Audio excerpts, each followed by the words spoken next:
I'm sorry, I'm a little late.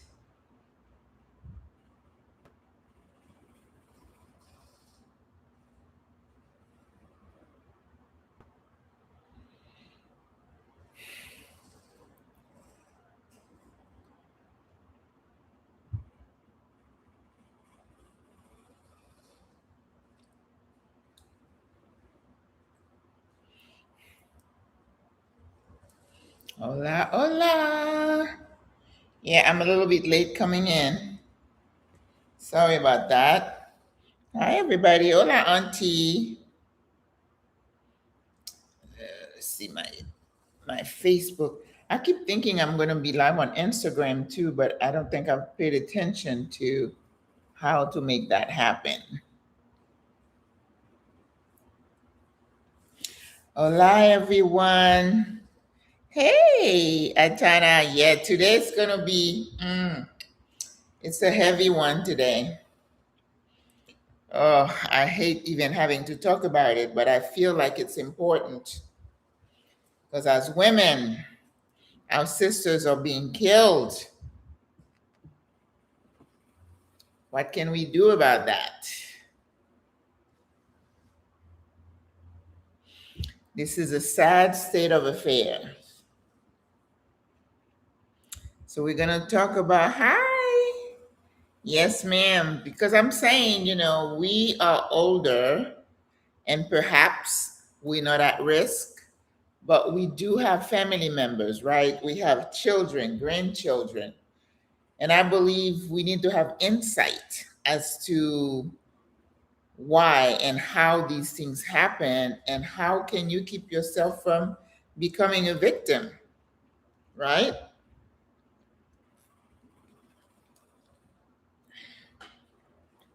Let's wait for a few more to come.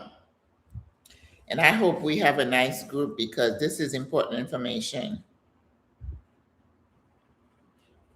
And I think it's always nice for people to say, oh my God, oh my God, oh my God. Yeah. But there are instances where you could have saved yourself. You could have exited. You could have made some decisions, right? Sometimes we enter into these relationships without the proper mindset, without doing our due diligence and going in just with our hormones talking, right? We're in love with this and that. Well, listen, life is not all about love. You got to be smart.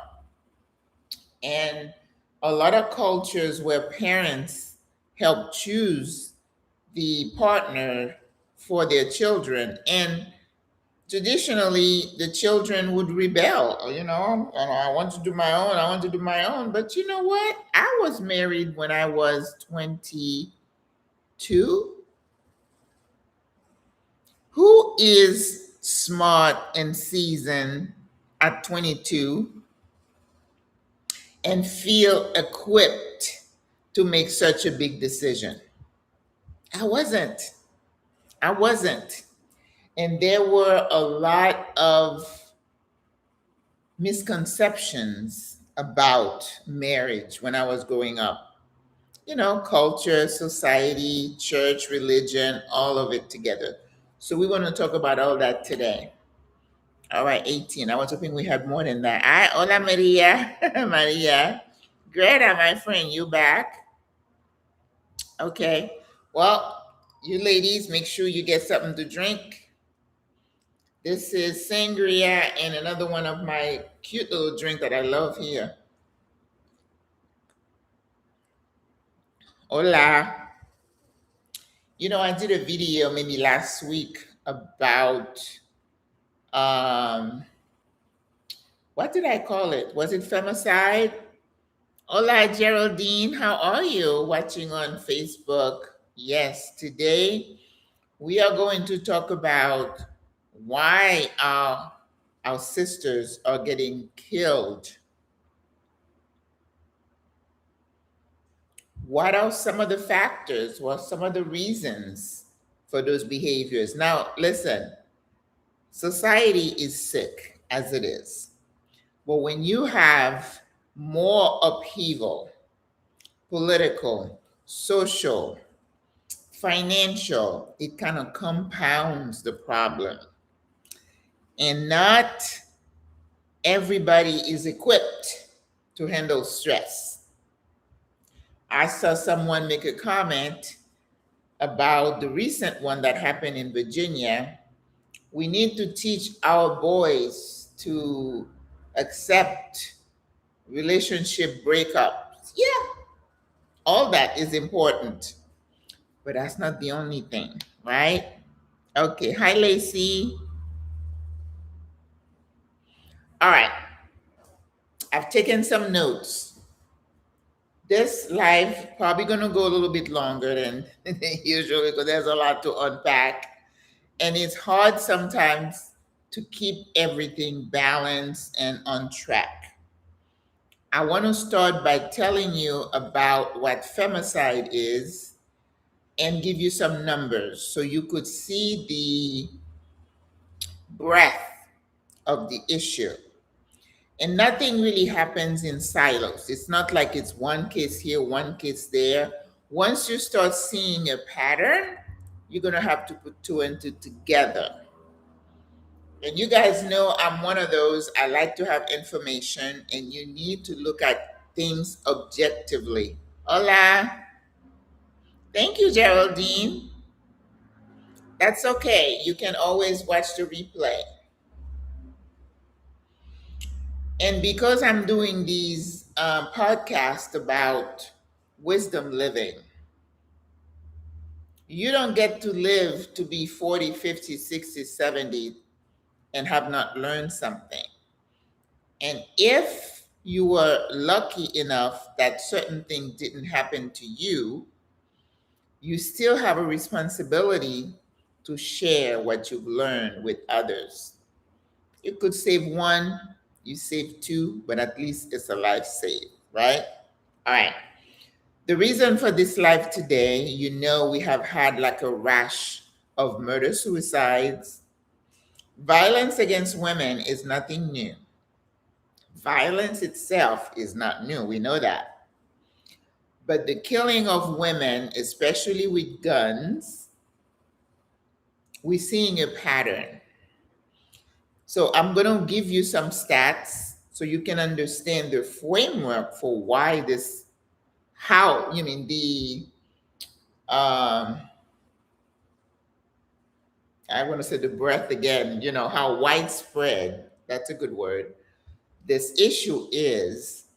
And always remember that what you read in the news is only a small part of what's really happening in real time. Because not every killing is reported. Because this last couple, they were like well known, they were in the public eye. Yeah, there's this outcry.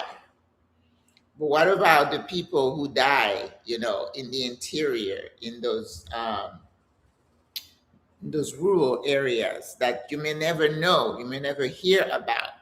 So always keep in mind that the numbers that are being printed and reported, the actual number is much higher, as in everything, right? So we're going to talk about, because now it's being talked about, it's a good time for us to say, wait a minute, what is going on here? I'm going to give you the information to tell you how widespread and how real it is.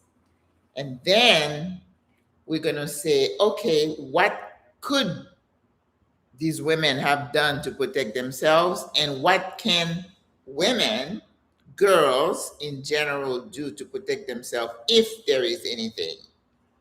Because remember, we're living within a system. And sometimes the system itself is toxic and it's deadly for you. You may have a little opportunity to slip out and you're going to be one of the lucky ones. But sometimes it's a trap. Women feel trapped. Ready? The actual killing of women and girls is defined by the UN as femicide. Femicide. Let me put it in here. Femicide. And I'd like for you, after this, to go do a little reading about it. It is the intentional killing of women and girls. And I wish I could tell you it's just women. And how do we define a woman? She's 18 or is she 20? Doesn't matter. Female gender. I wish I would not be able to talk about this heavy topic and say girls. I have a girl.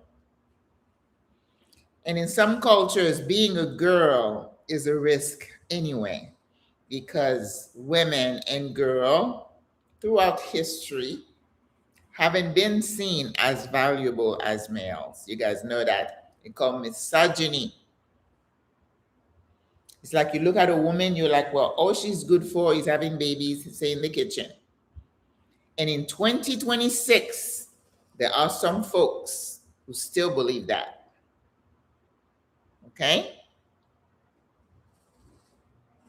When a woman raises her voice, she wants to be heard. When a man raises a voice, it can be fatal. All right, let's just stay on task. The intentional killing of women and girls. I have some stats here that were reported in 2025 by the UN. There is an office within the United Nations that is called the UN Office on Drugs and Crime. And remember, the numbers that are giving you are conservative. In 2024, there were about 50 to 55,000 reported deaths of women and girls globally. And that translated to about 137 killings a day. I mean, you could say, well, if you look at the world population, it's not that much. Even one is too many, right? Okay. But what they found is that out of those numbers, about 60% of those crimes were committed by intimate partners, meaning somebody that the child or the woman knew, whether it's the father, a brother, a cousin, an uncle, a neighbor, a teacher, somebody they are familiar with. It wasn't a total stranger. That's a lot. And then we're going to unpack why is it that it is someone that they know. So you would say, why would someone who knows a woman, who knows a child, would get to the point where they take that person's life? And what I want to always say is that as a society, home is supposed to be a safe place, right? This is where when you come from school, I remember running home from school, get a snack, get undressed. This is your happy place. This is your safe place. But in a lot of these homes, home is not safe. Home is not happy. And we're not going to get into all the reasons why that is. Some kids grow up in very unloving homes, let's say, for whatever reason. This is not a socioeconomics class. We know there are factors. There's violence in the home. And as we go talk about the profile of the abuser, the killer, violence in a home has been identified as a contributing factor in a male continuing the abuse. So when some kids grow up in a home that is violent, they tend to follow the same pattern. It's a risk factor, we call it. Okay? When they looked at worldwide, the countries or areas of the world that were the most violent, that had the most women killing or partner, we call that intimate partner violence, the number one place is Africa. I remember when I was in South Africa, there was a part of South Africa that was, I read about it, that was considered a high risk area for women. And when I was there for 1 week, I did a presentation and I talked to young women about intimate partner violence and some of the factors and what they can themselves do to reduce the likelihood that they would become victims. When we went around the villages, when I was there, we used to hold, not used to, we did hold certain meetings with girls and boys. When you have cultures where you have paternalism being the way of the world, I'm the man, I can do whatever I want, I get the pick of the litter. There were places I was at where polygamy was normal. You know, you're not satisfied with one, you can have, and of course, I'm not criticizing their cultural practices, but I'm saying that puts the woman in a position where she's dependent, right? And that was one of the things that I used to tell the girls. It's like, instead of depending on a man for food, you should probably try your best to finish school, get a job, get a career so you can support yourself. Because economic dependency is one factor in the whole picture. Of course, in the recent stories that we read about those high profile women being murdered, that wasn't the case, right? But keep that in mind.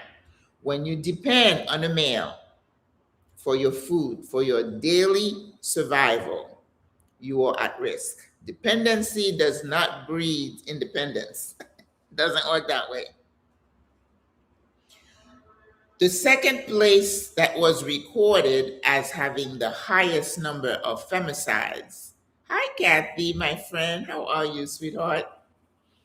Was the US. Wow, I'm not surprised.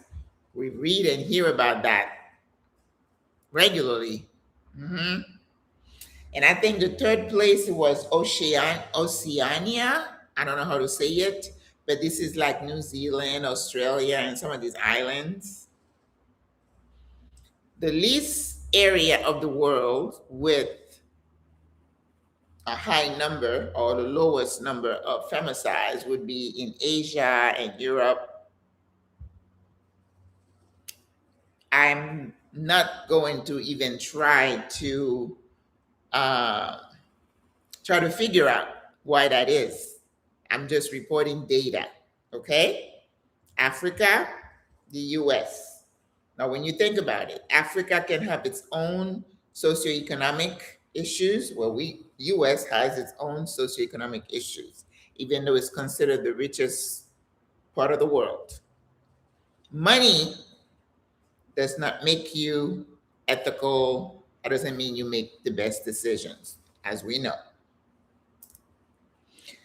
So what would cause a male to commit such a violent act against, oh, I hope I don't start crying, against someone who you say you loved at some point, a child that you're supposed to protect,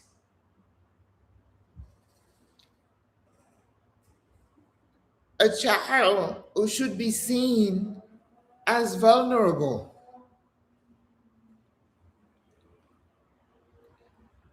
I remember reading about a guy. Remember how they used to come get those kids from their bedrooms? Remember those kind of crimes?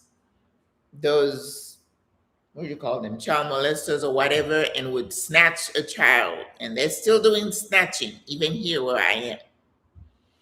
Grab the little girl out of her bedroom at night. And when they caught him and they were questioning him, and he was describing the events in the sickness of his mind, he said, "Oh, she was so scared, she peed on herself." And he was laughing. And I'm just sitting here bawling my eyes out. So it's hard to comprehend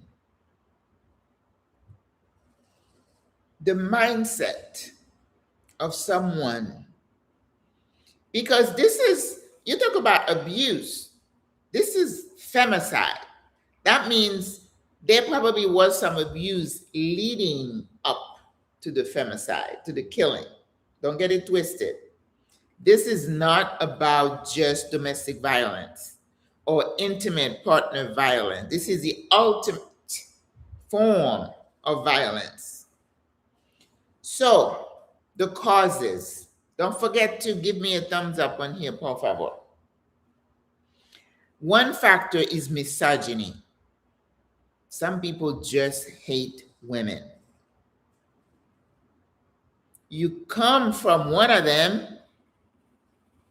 You know, the movie that I watched about, what was the guy who was a serial killer in Florida? Some of these women have complicated relationships with their mothers, where they develop hatred for their moms and they project it onto their partners. They sweet talk you and then boom, they get you. What was his name again? I can't even think of his name. You guys can tell me. What was the name of the guy? Misogyny. We know you serve us, you carry us, but for some twisted reason, we hate you. But of course, these people's brain are not working properly. Let's not forget that. Mental illness has a lot to do with that. And remember, I made reference to a violent home, right? Because a lot of times those kids, those men themselves were victimized.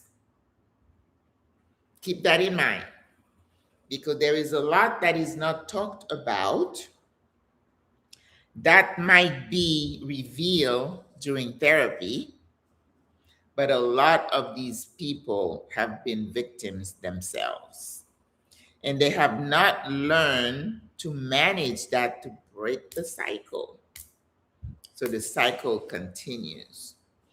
So when I hear about a father killing his wife, killing himself, and leaving two beautiful children to deal with the fallout,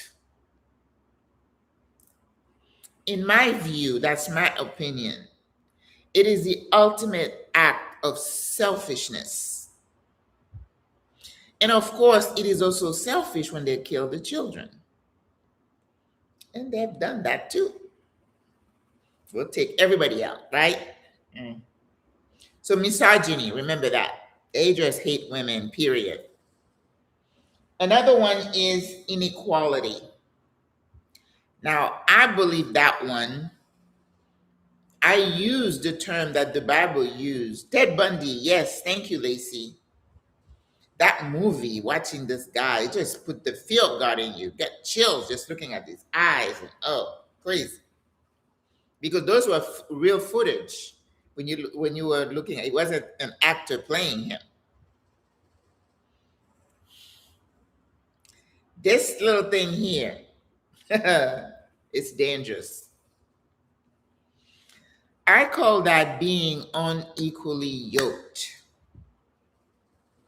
You know, the Bible said that. Do not be unequally yoked. And you thinking it's about not believing the same thing. Yes, it's that too. But I believe in marriage, it is even more important. And I know some guys will get their feathers all out of whack and saying, oh, you're saying that if I don't have money, I don't have value. I'm not saying any of that. I'm just saying in a relationship, and a marriage is a partnership. And this is what, as a 20-some-year-old, you don't get, because you're thinking your hormones are doing the talking. Oh, I love him. Oh, he's so handsome. He smells good. He tells me all the beautiful things. He buys me flowers. Oh, I can't wait for him to be the father of my children. You don't take the time to do your due diligence, sis. When I'm watching those dramas and I hear the Asian family saying, he's no good, and you're like, oh, but I love him. He's this and this and that. Your parents have lived a few decades before you. They can smell something that you don't see because you're so in love. But do they listen? Do we listen? Oh, hell no. And it's not just the financial, because that financial, Greta and the bear, that financial footage. And listen, I was married only once, thank God, and I don't ever want to repeat that again.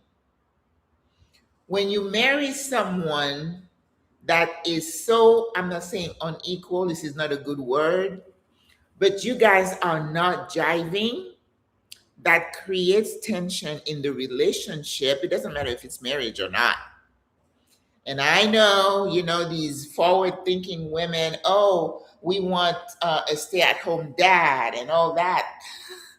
It works sometimes, but it's a risk, because a man is kind of groomed to be a provider.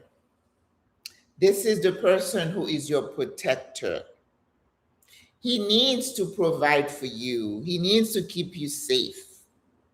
But in societies where you have one is not on the same par, whether it's the vision, and even then, I would hear women say, oh, he doesn't have anything now, but he's going somewhere.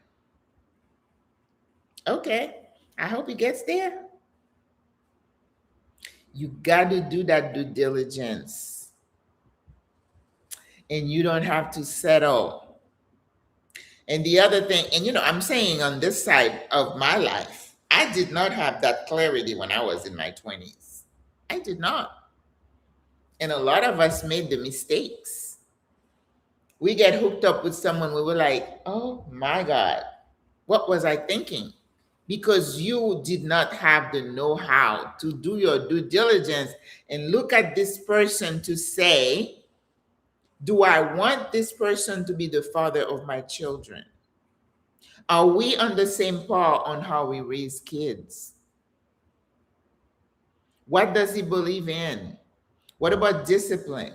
What about providing? Oh no, you might have gotten hooked up with a 50-50 partner.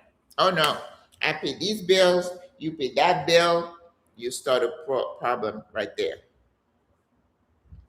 And it's not just financial. Do you know this person's family? Are there things in their closets that you don't know? And we're going to talk about that later. But just being unequally yoked is a major risk factor, because resentment is going to build over time. You hear people say, when we're raising kids, we're busy, busy, busy. Once the kids live, you look at him, he looks at you, and you're like, who the hell are you? What are you doing in my house? You don't know each other, and you've grown apart. And that's when the divorces happen. If you're lucky to get divorced, right? Because this lady who just got shut down, they were going through a divorce, which is a high risk time for women. We'll talk about that too. Don't forget to hit the like. Give it a like. Oh, no, ma'am. No, ma'am.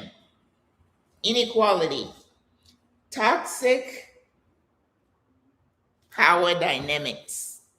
Male, female, role model. Is she a powerful woman? Are you a regular Joe? That's a problem.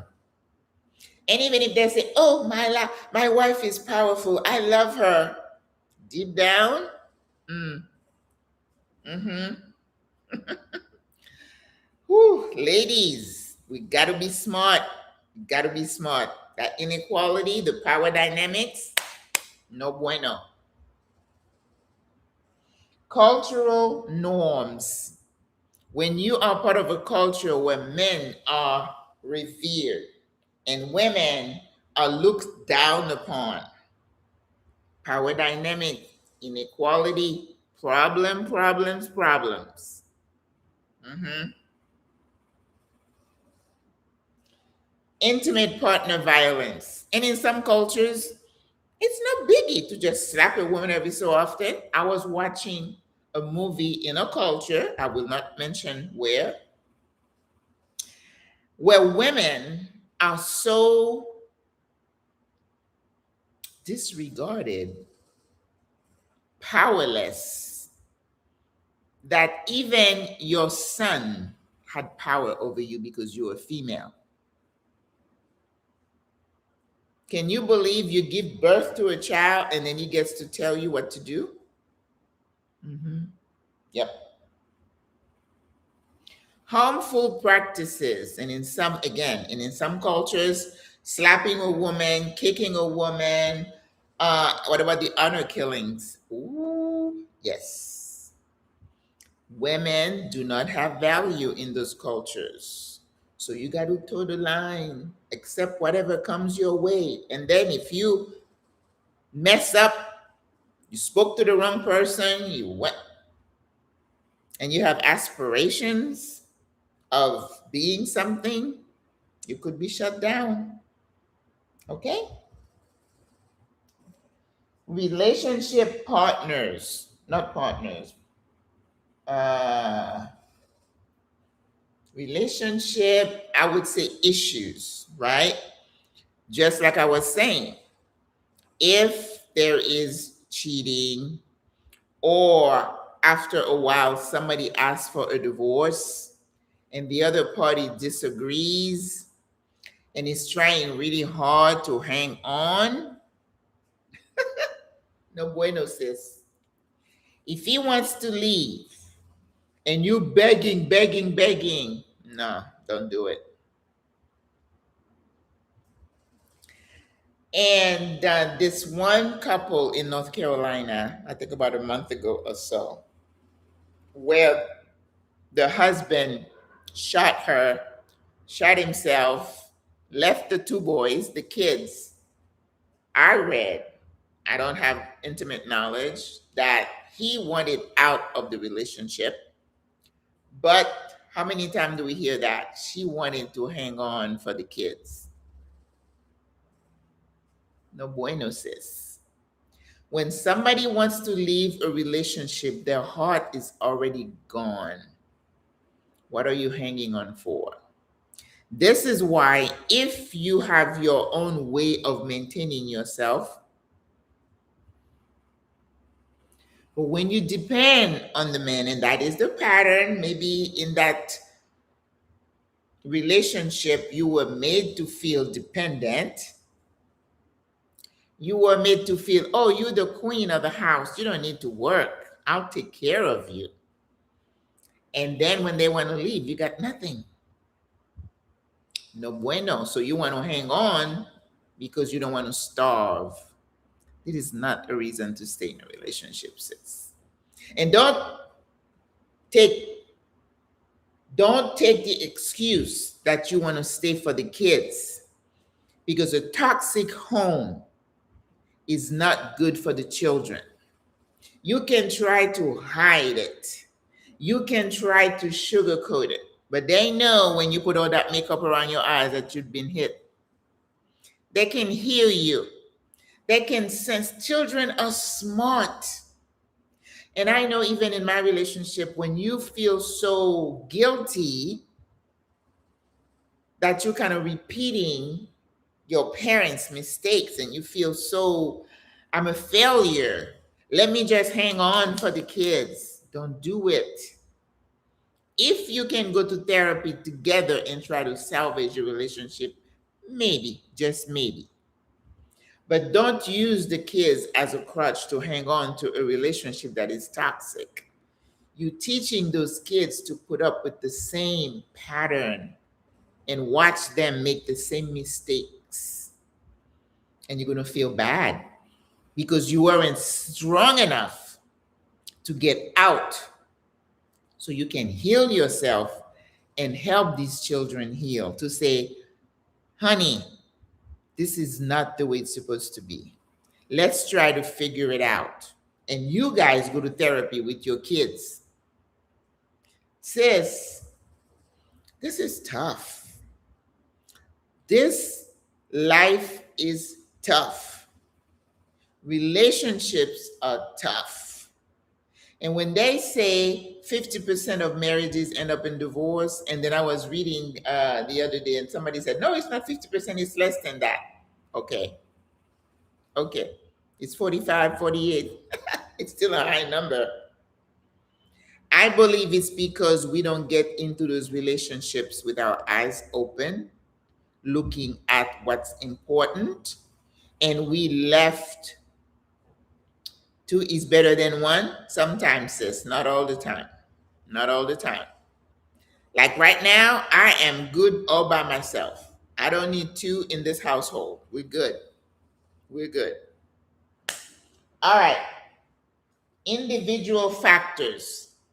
When you have someone, and we all flawed, right? Hola, Jesta, Macomea, ¿cómo estás? Mwah. People get in relationships for a variety of reasons. Let's think about it. If you grew up in a dysfunctional house, your parents were divorced, or maybe there was violence, and God forbid you get into a church that tells you every single week, God designed men to be over women, and you're supposed to be submissive, and your job is to bear children. There is that pressure, societal pressure, not just in the church. And your parents are saying, when are you going to give me a grandchild? When I was growing up in the church in New York, if you were 24 and you hadn't gotten married, people started looking at you sideways. What's wrong with her?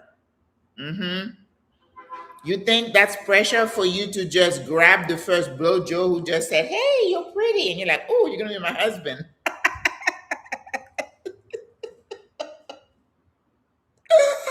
Well, I'm clean. I have a job. I don't know what kind of job it is. And I come to church. Those are the qualifications you need. Seriously, sis.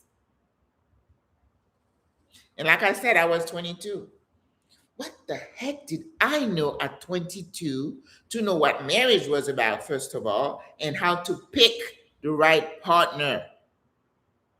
With that pressure put on you. I'm not going to dirty my laundry out here.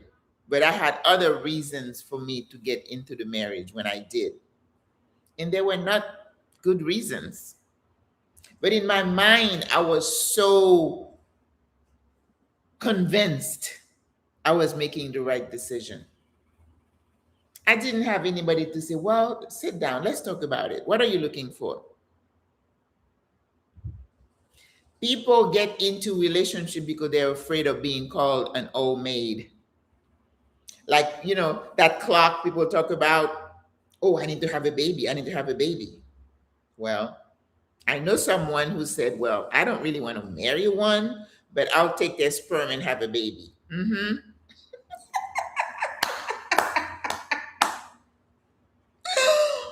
I don't know if it's the right thing or not. I'm not judging the sister because this thing about raising kids by yourself is a whole different ball of wax. I'm not here to tell you I have the answers, ladies. I'm just gonna say it, okay? Right now, we're talking about sisters being killed. And what can we do? Let's talk about it. Let's look at the data. Let's look at the factors and say, what could we do if you are young enough Look at your situation, because as older women with wisdom who are looking back and say, oh my God, I could have done better, right? But then you got to give yourself grace. You did not know any better. That's what I'm saying right now. Me, myself, and I is a better choice for me right now. And I'm doing it with my eyes open. And for the brothers who tell me, oh, you're just saying that because nobody's talking to you. And I'm like, that's good. That's very good. I'm good with that. Okay? Individual factors, the way these people were, grew up.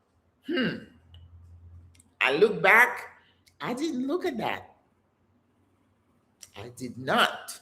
Had I looked at that, who knows? What was your family situation? Because you could have said, well, it wasn't perfect. He didn't grow up in a nice home, but he's made some improvement. He's this, that. You're going in there with your eyes open. I get that.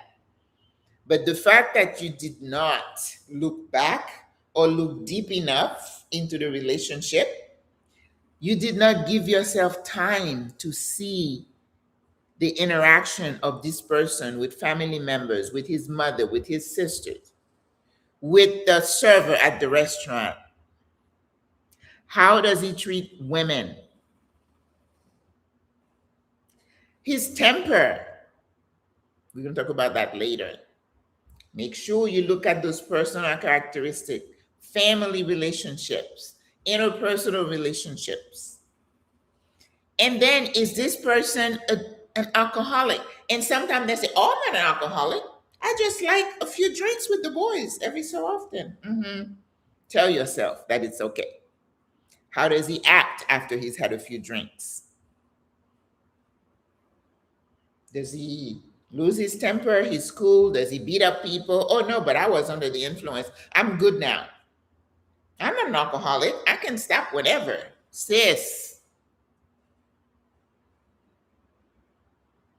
No. Substance abuse. Are they missing a lot of work because, they went out with the boys or whatever and they can't get up, they can't get their act together? Oh, but he's a good man. He's a good man.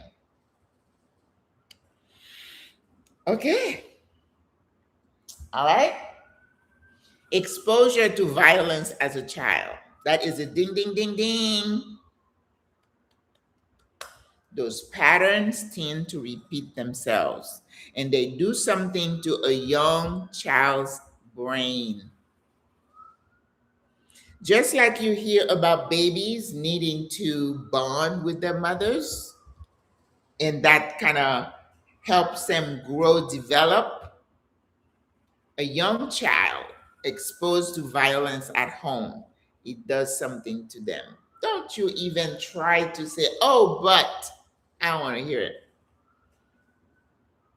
Psychiatry, psychologists are telling you it matters. Okay? Socioeconomic factors.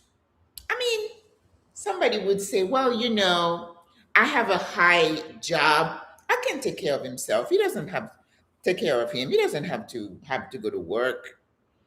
If I am a high executive, and again, I might get myself in trouble with that. I'm just figuratively saying, yes, you're a high-powered woman, and then you marry a regular Joe, and you think that you're going to have a really great marriage. And I'm not saying it can't happen, but in many instances, the power dynamics creates tension. It creates tension. So you would say, well, what's a woman to do? Okay, what's a woman to do? I tell people, if you intend, I'm not even talking marriage, just to be with someone, you need to develop some standards for you. And don't deviate. Don't settle. And this is what we're going to talk about also. It's like Who says every woman has to be married? Where did you read that? Yes, it said the Bible says man would leave his father and mother and live into his wife. Yeah, but that's not for everybody.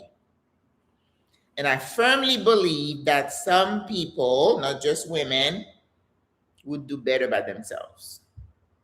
That's my personal beliefs. But because we've been programmed by our society an expectation that we need to, says who? Because when we are young, we have not learned to know thyself. Ooh, to know who I am. What do I want? What situations would I put myself where I'm going to thrive? Do I need to be holding on to an arm, somebody's arm, to feel whole? Does society say if I go somewhere and I'm not, with someone, then there's something wrong with me?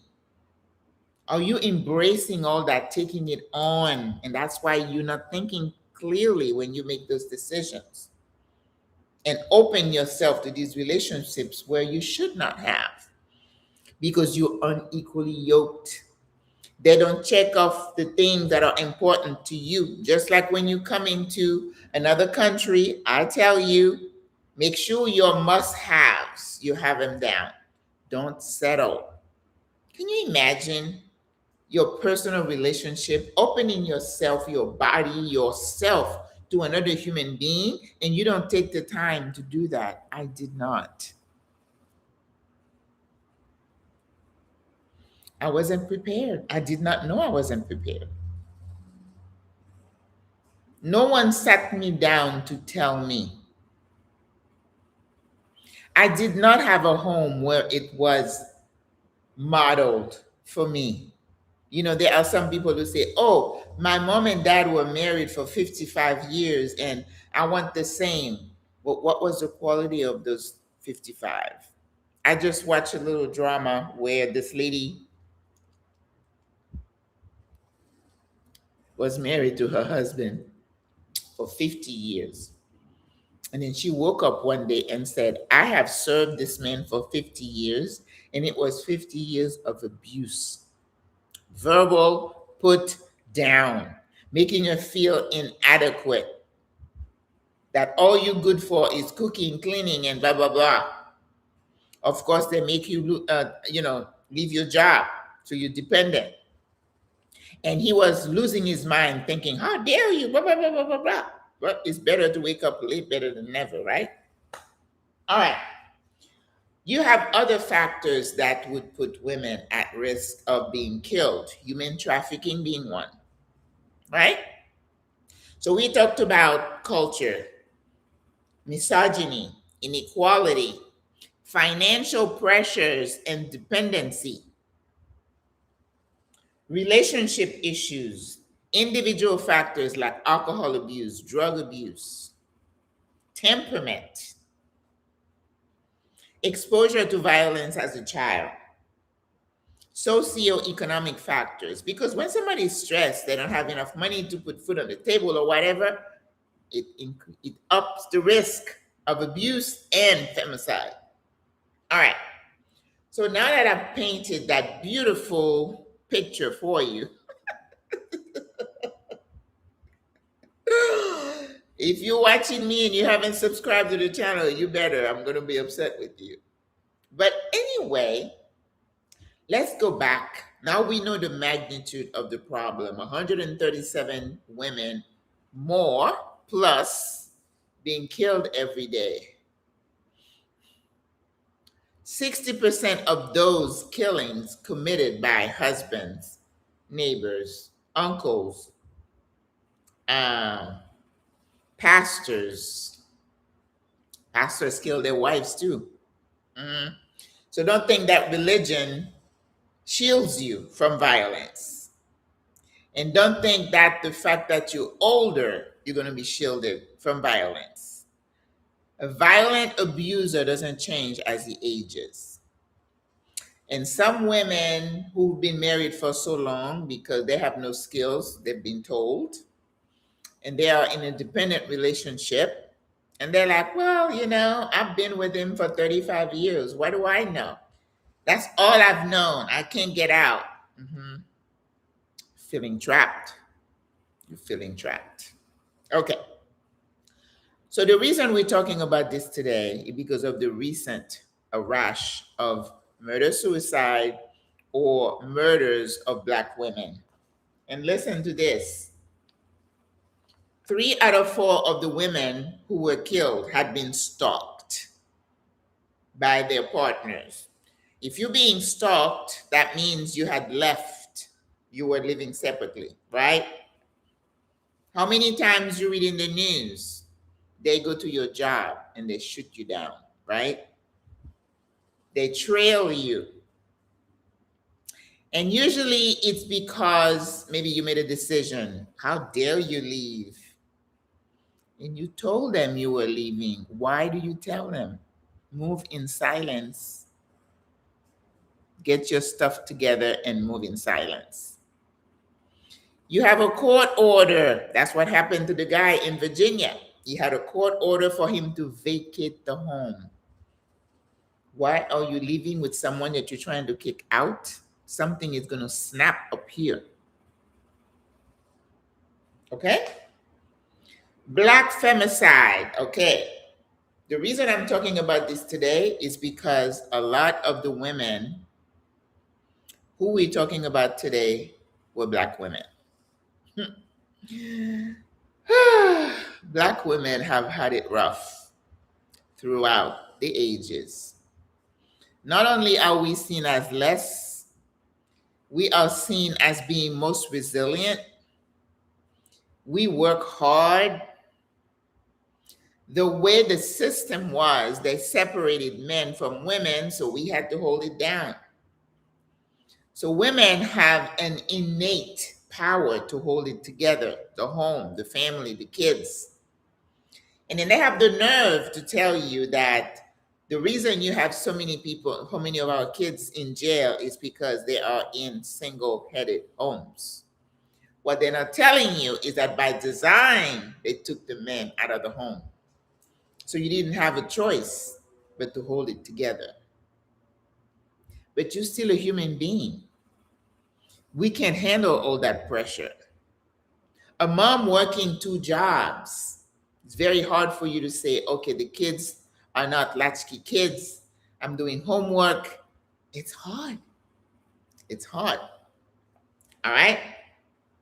Black femicide, a high rate of intimate partner femicide in the Black community. Black women are 44% more likely to be killed by an intimate partner than other races. Okay? They are 6 times more likely to be murdered than other women. 20-to-1 ratio. Yeah. 31% of all femicides are against Black women. 86% of Black women who are killed by guns.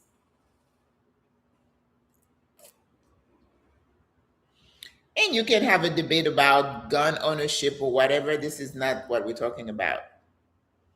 But the violence is committed with guns. And guess what?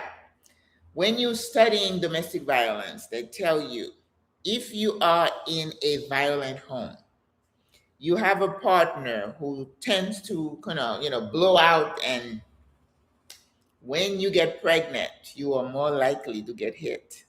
I don't understand that. I look at a pregnant woman and I want to do that. When we get into the metro here, if a pregnant woman walks in, everybody jumps to let her sit because they deserve to be protected. But why would someone whose woman is carrying your child be more at risk of being hit or killed? When I was studying domestic violence, they said the kicking, the shoving, and they kick you in the belly. It's like they want you to abort and to lose that child. I don't understand that. I don't. And remember what I said, a lot of that violent stuff got a lot to do with mental health. The brain is not wired right. For you to have a woman who is your partner, someone you love, who meets your sexual needs, carrying your child, and that's the person you want to kick, I don't get it. I don't pretend to understand it. Okay? But just know that if you are in a violent relationship and you get pregnant, your risk goes up. Um, when they talk about, how in the African American community, we have a lot of like little girls who disappear. You don't hear that talked about a lot. We don't know what happened to them. But they have the same in the indigenous population. I was reading about the indigenous population in Canada and other places. Women disappear all the time. Now, they could be victims of human trafficking. We don't know because you don't know what happened to them.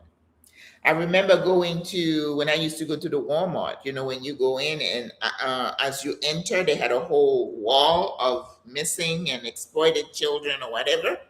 A lot of them were girls. That happens here too. There was a little girl who got killed a few years back and they never found her body.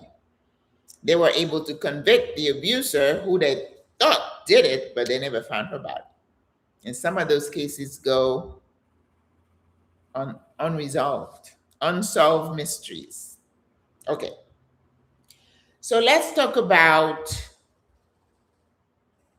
our sisters, the Black women. We know about what we said, being unequally yoked with the partner, with the woman being out there. If you are a public figure, high powered woman, you are at risk. Because that misogyny, remember, how dare she be more successful than I? But I love you, honey. You're my honey boo. Yeah. When that thing clicks in the head, let's talk about, we talked about a little bit about the choices, okay? Societal pressure, and we're saying this today to encourage women who are younger than us, maybe 30s, 40s. But even if someone like me, we are on our way out, you could be like me saying, hell to the no, I don't want to get into that again. But what about our families? How about our nieces and nephews? And of course, this information is good for both sexes to hear, right? Because it's never too late to right the ship. Societal pressure, culture. I mean, if you're born in a culture, it's very hard for you to get out of it. I get that. And some women have lost their lives when they try to get out. And if you have an enlightenment and you say, I can't deal with this, I need to get out, make sure you access help and then you move in silence. Because if you get caught, it's not going to be pretty. All right, that's that. There may not be much you can do about your culture, the way people think and they administer, they live their lives. Yes, I get that. But also societal pressure in general. All right, in the Western world, America, Canada, and other places, there's no reason why we should allow people to put pressure on us to be in relationships that we don't feel we're ready for or that we want. I don't believe, as I said before, that every single woman should be in a relationship. Some of us, we're better by ourselves. And you should learn the skills to say, I'm good, thank you very much, thank you for your concern. And if someone keeps bringing it up, you need to shut it down and no. You may have to have a conversation with your parents because you're a grown woman. You should not allow people to tell you how to live your life. And why should you feel the need to be under pressure to be with someone when you don't think they deserve you? They're deserving of you. Why? You make your own money. You have friends. Go on vacation. Do whatever you want. Don't feel pressured. And I think a lot of times these women have settled for these partners because they've crumbled under pressure. They see their friends in supposedly happy marriages and they feel a bit jealous. Sis, oh, look at that. You never know what's happening in somebody's home, do we? We've learned that from all these stories that we've read. They look good. They probably were lovey-dovey in public, holding hands, hugging, kissing. And when they get home, there goes the kick, or the put down, or the isolation. And you know, it's not just women who don't have a job who get abused and killed, as we've just seen. Some women are high-powered women, and yet, they allow somebody to demean them and make them feel less than, worthless. And then they resort to the alcohol and something to numb their emotions. They can't cut the cord because they've never been trained to be strong on their own. They worry about what society is going to think of them. Oh, my mother was divorced and that was my line. My mom was divorced and I swore I would not. Until the aha moment, it's like, wait a minute. Yes, I made a mistake, but do I have to pay for it for the rest of my life? No. Hell to the no. Learn to be strong on your own and brush off all these societal pressures, because when you're in that toxic homes, you're on your own. And then there's that element of shame, ladies, shame. That somebody would think I'm a failure because my marriage is not perfect.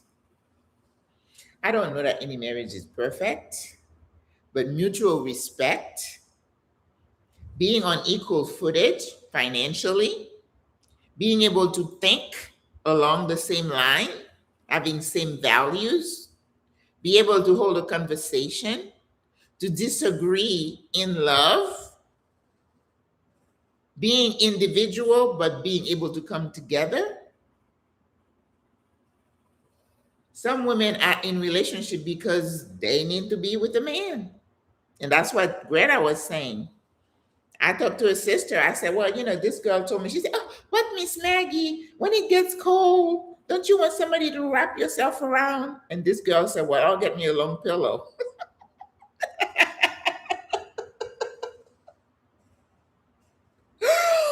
Make sure you get in the relationship for the right reason, okay? The idea of being in relationship because you have to have children. Who says you have to have children?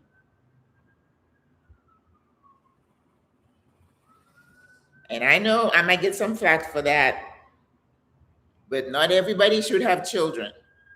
Some people make crummy parents. If you didn't have good parents and you did not heal yourself to say, as a parent, as a mother, I'm supposed to have those skills so I can raise my child in a positive environment and be a good role model and instill my values, you don't have to have children. Some people should not be parents. And sometimes you raise some kids. There's some crummy kids out there too. You know, you've heard those kids who kill their parents. It goes that way too. But I cannot believe that when that happens, it was in a home that was peaceful and loving. I'm just saying. I don't have details. I'm just saying. So let's talk about our ladies who feel pressured to get in relationships. First of all, I talked about your list of must-haves. Looking back, if I had been smart or somebody was smart, you would say, okay, I would like to have someone who comes from a good home. And you watch how he or she reacts with their parents, their siblings, people around them. I will take my time to vet this person. OMG, do not rush into these relationships. You just meet somebody, your heart palpitates, he takes you on trip, takes you to Europe, and in 3 months, boom, we're married. I'm not saying 100% that they don't work, but I think it takes a little time for you to get to know someone. Because listen, ladies, if you are an educated woman, and it's not just degrees, right? But you're well bred, you present well, you speak well, you educated, your speech and everything. One thing you need to remember, and it's not me who said that, men are basically hunters. They like to hunt something and they get it. When somebody says they're pursuing you, and that's what I read a lot in those dramas, can I pursue you? Oh, there comes the chocolate, there comes the flower, and there comes the sweet nothing, in the messages. Oh, I dreamt of you. Oh, you smell so good. I miss you. And you're like, tell me more. Tell me more. You're taking it up. Your heart palpitates. Your hormones kicking high gear. Oh, he's really good in bed. All your fantasies have been, fulfilled. Is that how you determine a lifelong partner? Because those desires are going to fade away. What will you be left with? Can you have a conversation? Can you talk about politics? Can you talk about what ills we have in the world? Can you dream together?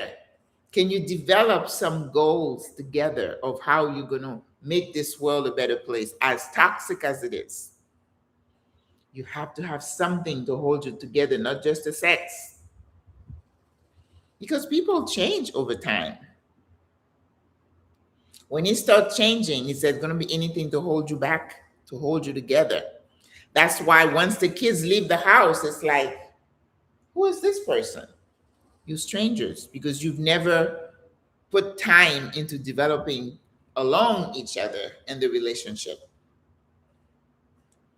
So I believe our sisters feel pressured to be in relationships and they don't take the time to vet these people.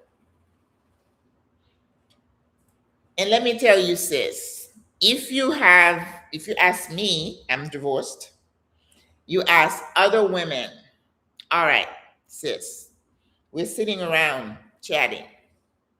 Were there warning bells about this person that you saw?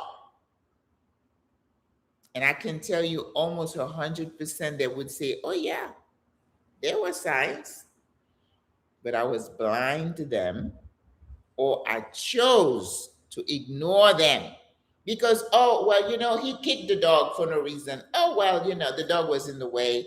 He's a good guy. He's a good man.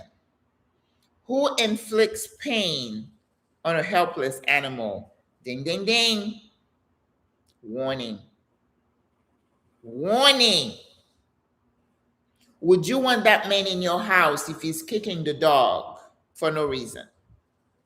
When you have a little, fight and he punches the wall, put holes in the walls. Oh, but he was just angry.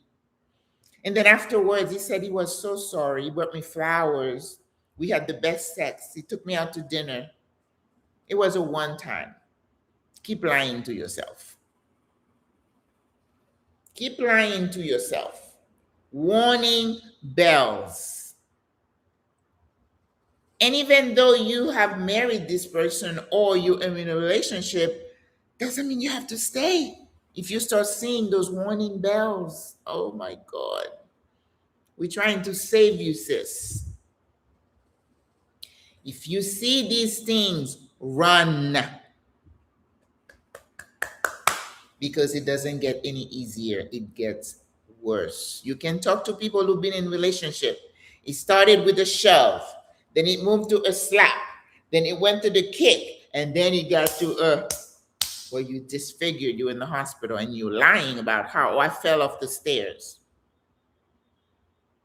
Well, I told my husband years ago, I said, if you raise your hand one time, it will be the last time. So don't even think about it. I'd be in jail. Got to be strong, sis. You got to be strong.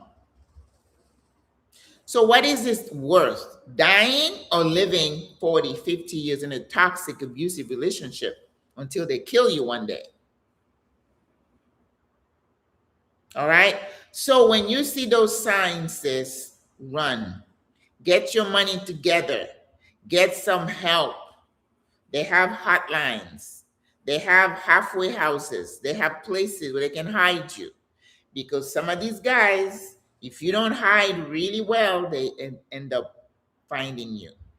So when you go to the court and you ask for a restraining order, that's usually what sets them off. The one that go and gun you down at work, in the store. Because some of these people's mind is just wired differently. The abuser wants total control.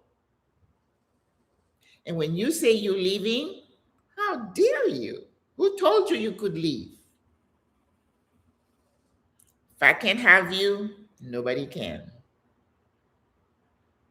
That's the finality of it.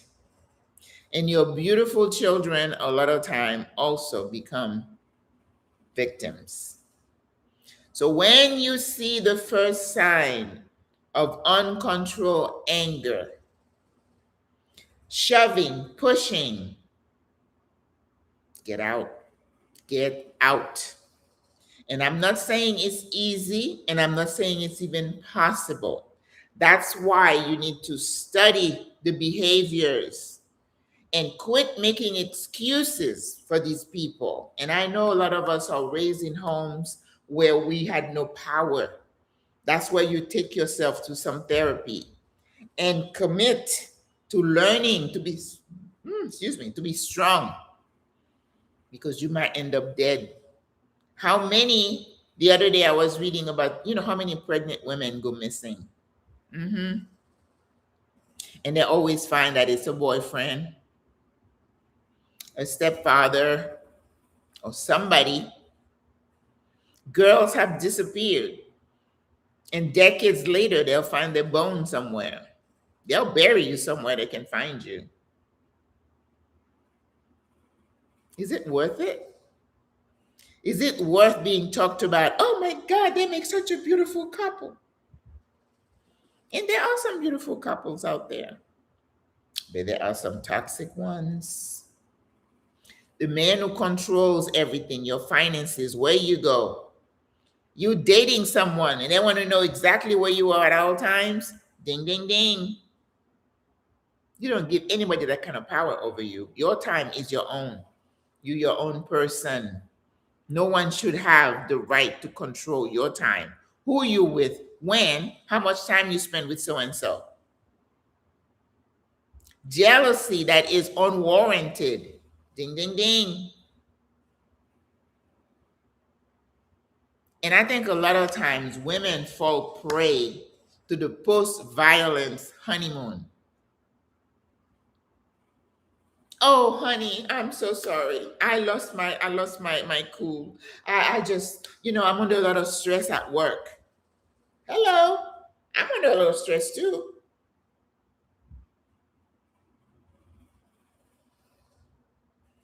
Get out, sis. So if I could take, I don't know much about the Haitian lady in, what is it called? Is it called? Somewhere in South Florida. I think she was only married for a year. That one didn't take a long time. But she was going somewhere. When you have high ideals and you want to go somewhere and you have someone you have to drag along who doesn't want to go anywhere, ding, ding, ding, you're unequally yoked, sis. Don't start. Don't start because the getting out may not be possible. Some women have gotten out, but a lot of them have gotten out on a stretcher. Because a man who is possessive will see you leaving him as an act of failure, and he can't process that. How dare you? And then the ones who controls you, you're nothing without me. How can you survive out there? You don't have a job, you have no skills, you're worthless. And then you internalize those. You need a lot of therapy, sis. Oh, I don't know.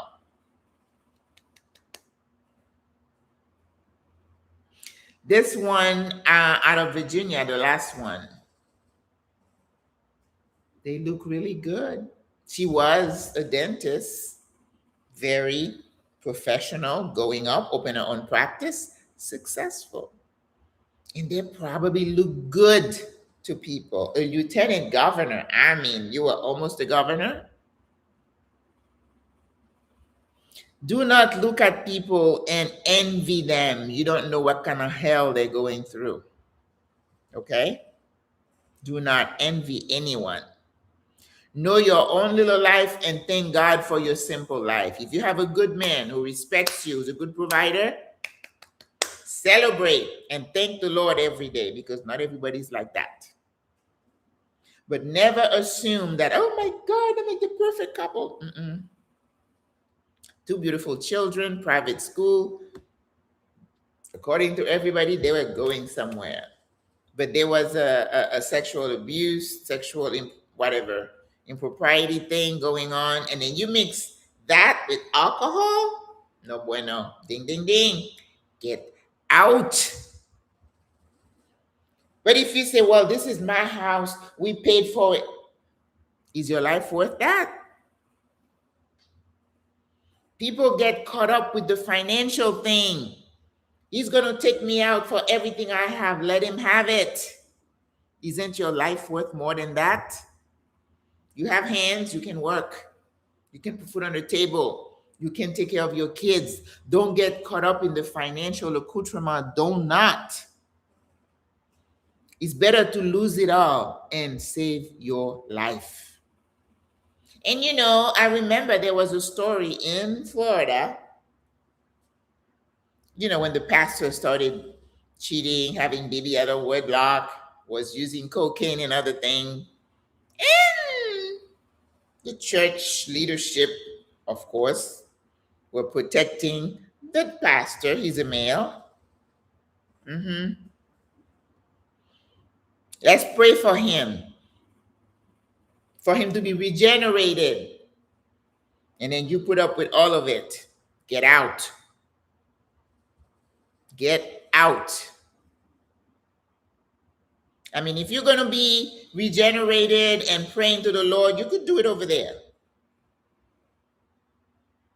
Go to the place and find a simple life. Start over.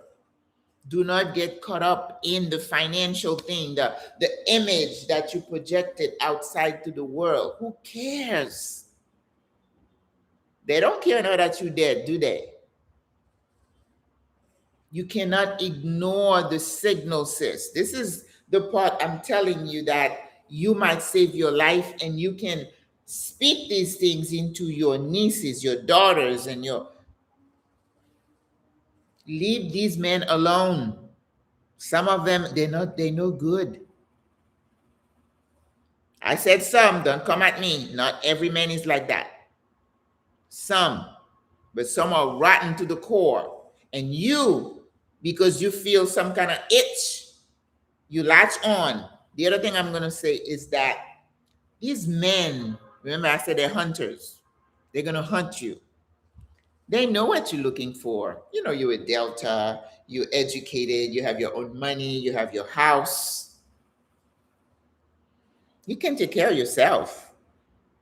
And you say, they hear you say, they befriend your friends. She's looking for a man who's secure, who's not intimidated by my success, who's going somewhere. So somehow he finds his way into your DMs or whatever, and then he's like, "Oh, but I'm working for 500, whatever did I say, Fortune 500 companies. Oh, my goal is to be a millionaire when I'm 35. I have a couple of businesses, but he's telling you everything that you want to hear. And you latch on to that. Oh, he's going somewhere. We're going somewhere together. We're going to be a power couple. But what about those other things we talked about? His family, his temper, his temperament. Is he generous? That's big with me. If a man is not generous, he wants you to pay 50-50, run. He's supposed to be the provider. And they say, oh, you're old fashioned. Yes, I am. And that doesn't mean I had that. I want you to know. You come to understand things as you age, and you're like, what the heck? But you got to give yourself grace you didn't know. So I implore you ladies to save yourself. Don't feel pressured to get in those relationships. Understand the impact, the magnitude of the issues, that the person that you love the most could be the one to take your life if you're not careful, if you don't choose well, if you're not overcome by passion in your hormones. Because I know I speak to people, I'm like, were there signs? Yes, there were, but I chose to ignore them. I was in love. Dangerous, danger, danger, danger. So it's better to be alone than to be in a toxic relationship. Yes, oh, I wanted to have children, but it's okay. It's okay. It doesn't make you weird or anything. And like I said, not everybody should have kids. I don't believe. That's my belief. But no one's going to save you but you, sis. And in hindsight, sometimes there are family members who could see it and tried to get you to see this person for who they are, because you can be objective looking from the outside. Oh, but no, but he's a good provider. He's a good father. How can you be a good father if you're beating your wife? That's what I want to know. If you're putting her down, and you may not do it in front of the kids, but in the bedroom, outside, no bueno. You cannot exclude one from the other. It does not work, sis. And even if it doesn't kill you, is your life worth living with someone who is mentally, physically abusing you? Some of them may not touch you, but they drain you. They make you crumble like you nothing. Is that okay with you? No. I don't know what else to say. We're going to have conversation now. You can talk to me. I haven't seen anything in the chat. I see it's going up. But this is a conversation that could save your life. And people in my age group, 60s, 70s, and if you're still married to someone who's been abusing you, sis, it's your choice. But I'm telling you, you can have a life of peace, and you can start to heal yourself. Go to therapy, breathe, and pull off the layers and see, why did I get in that situation and how can I get out of it? Because you can. Even if you're 75 and you have 5 years left, maybe you have 5 years of peace and of self-value, where you could see yourself from a person with value and not what this person made you feel like you had no value for all these years. No, it's not worth it. Whew. All right. I'm exhausted just talking about that because it's just so draining. All right, let's see. Anybody knows someone who is in this situation? Because sometimes The killing comes as a surprise, but not as a surprise. You're like, I didn't see that coming, but there was something about him. Because women, we're very intuitive. We'll see someone, you're like, I don't know, but there's something about him. Hmm? But the person close to him, oh, but he smells good. He wears nice shoes. He's got a job. He's got this. We find all kind of excuse for these fools. Let's see. I'm telling you. I mean, there's some crazy women too. Don't get it twisted, right? But the majority of the people being killed are Black women. I mean, it's a fact. I'm not saying it. You can go look at the stats for yourself. So you, at some point, you got to say, what is going on here? And that's what we just talked about.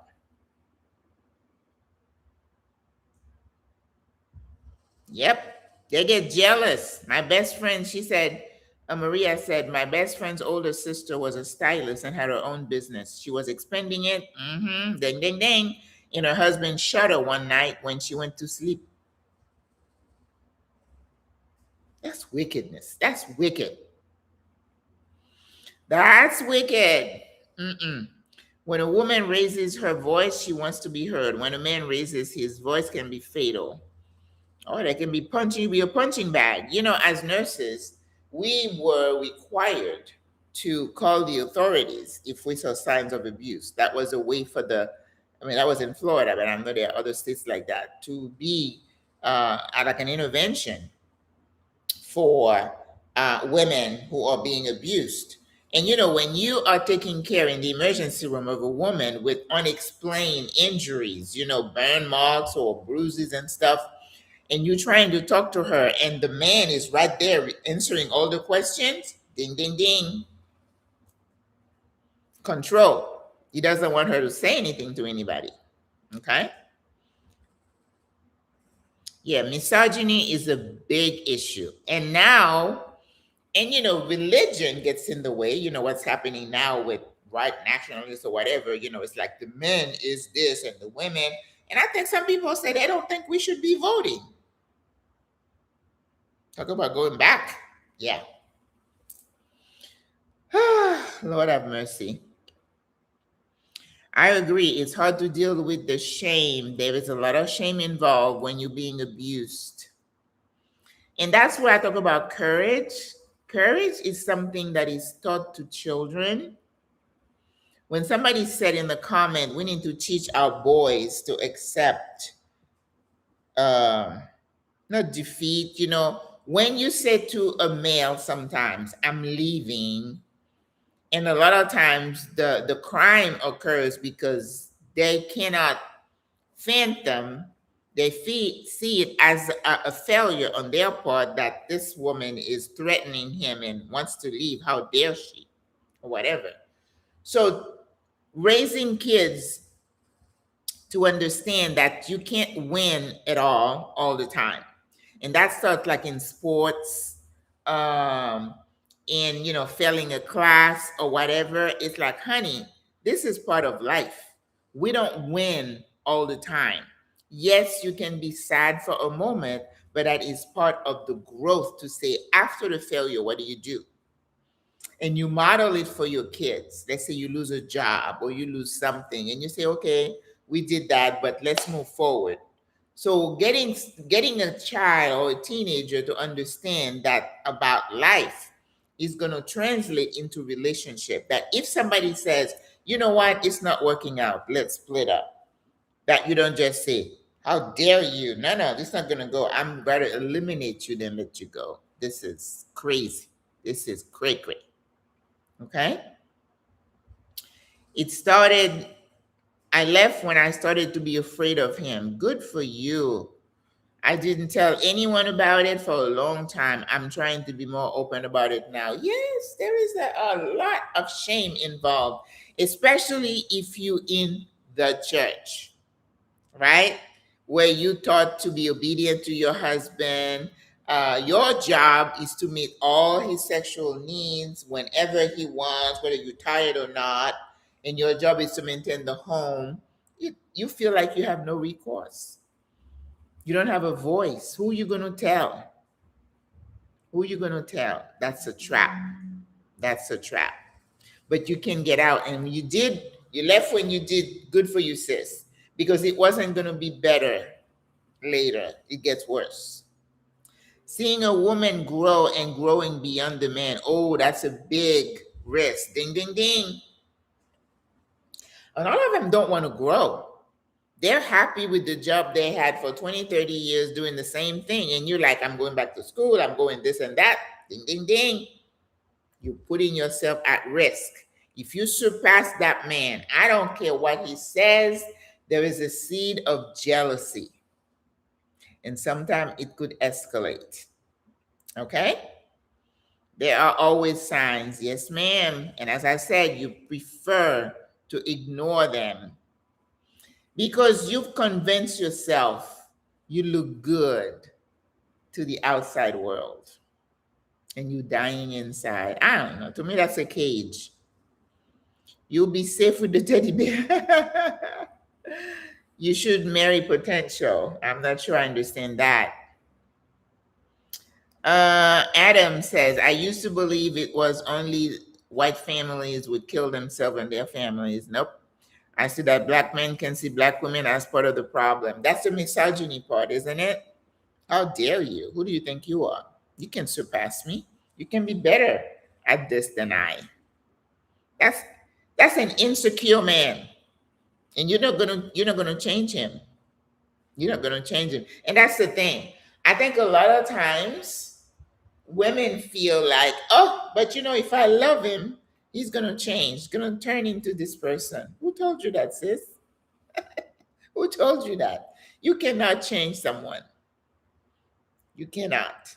They, if they want to, they can change themselves. If a man sees that he's repeating, let's say, a pattern of that he sees his dad, the way he treated his mom, and he said, no, no, no, no, I want to break that cycle. I want to be a better man, a better provider and father for my family. He goes to therapy and works on himself, and you may join in therapy session. But he said, man, a lot of them don't want to go to therapy. There's nothing wrong with me. You can go if you want. Ding, ding, ding, ding, ding, ding.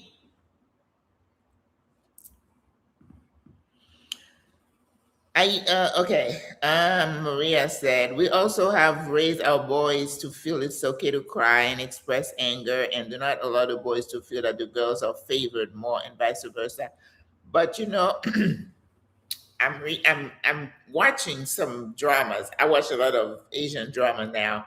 Turkey, I used to watch the Turkish dramas. I stopped watching for a while because in some of those cultures, women and girls are not valued at all. The parents always determine who they're going to marry. And I did tell you there's value in that in the beginning.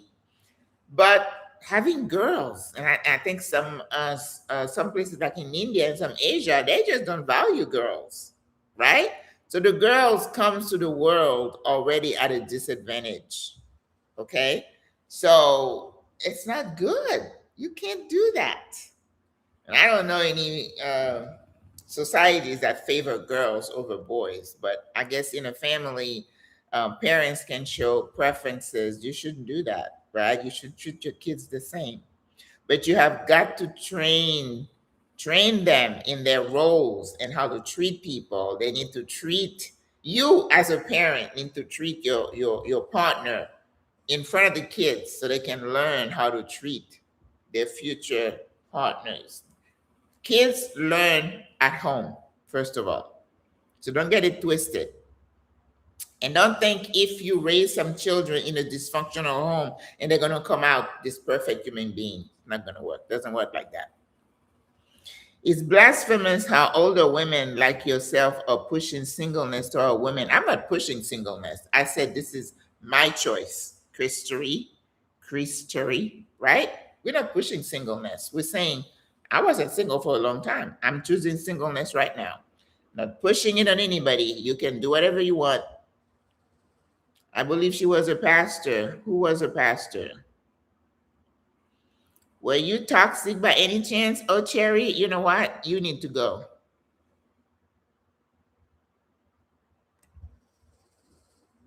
All right.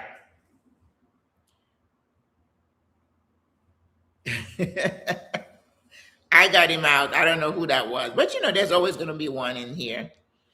You are being very rude. Leave if you don't like it here. I took him out. No worries. If the eyebrow is raised, I'm already clocked out.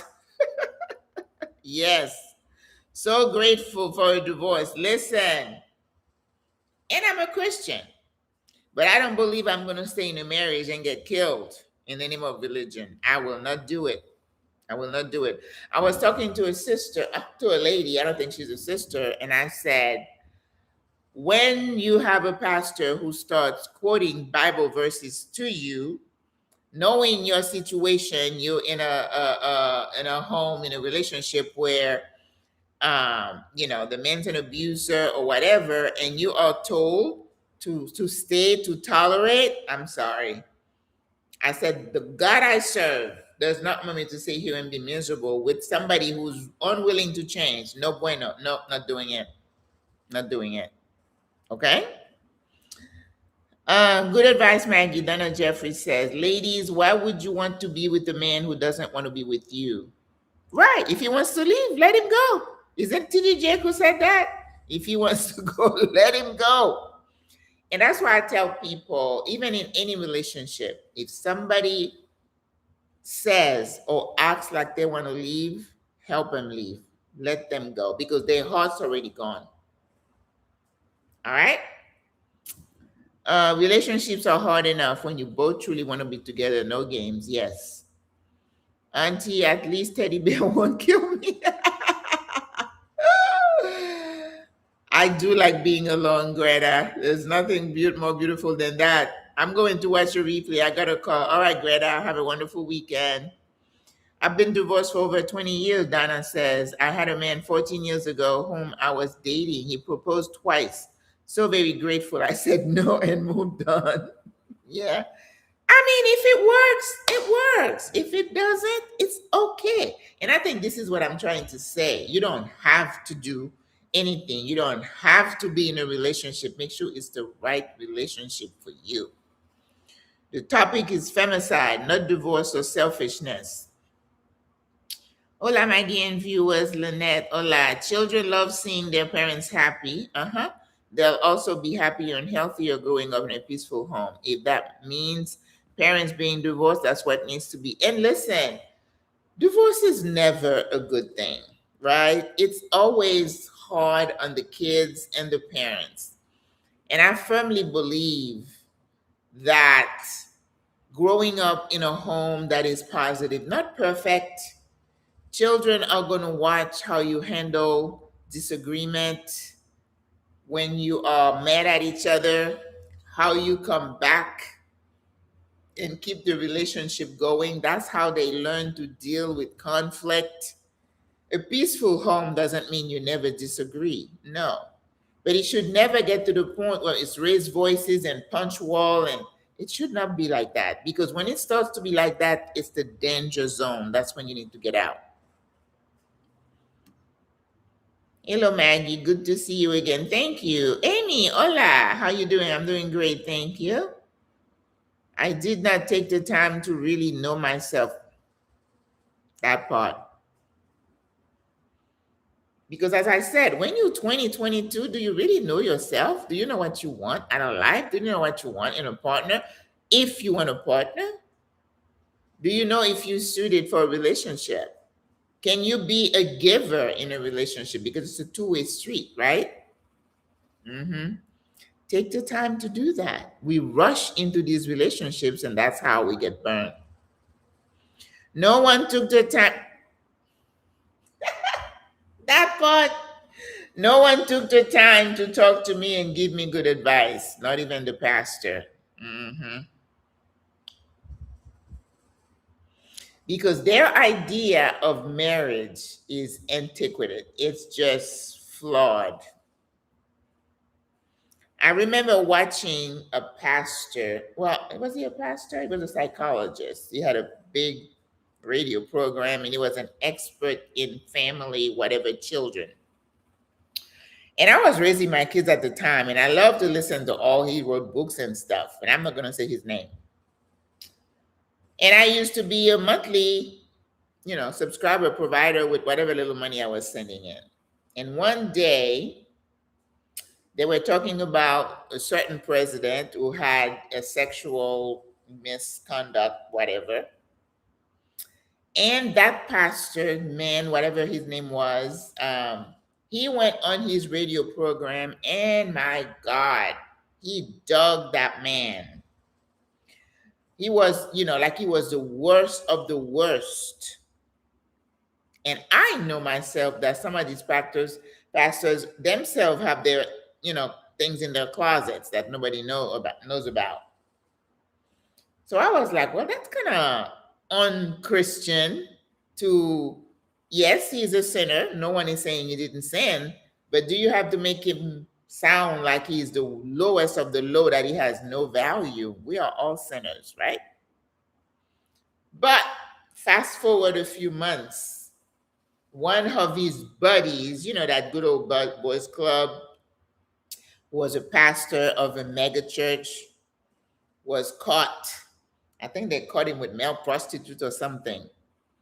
And he went on that same program and saying, oh, our dear brother has done this. So me and a bunch of other pastors, we've gathered around him to help him regenerate and repent, and we're going to help him.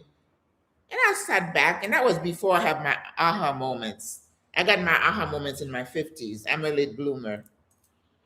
But I was like, well, something's wrong with this. How can you treat that one like he's a vermin, but this one here committed the same crime? We're not saying one crime or whatever is worse than others, but he sinned too.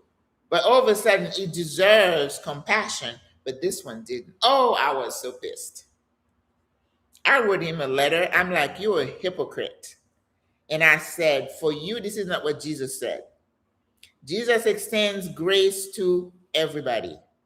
And you, as somebody who has a following, when God gives you a platform like I have, you got to make sure you treat it with care. And I said, I really was disappointed that you would talk to that person like that while you're extending grace.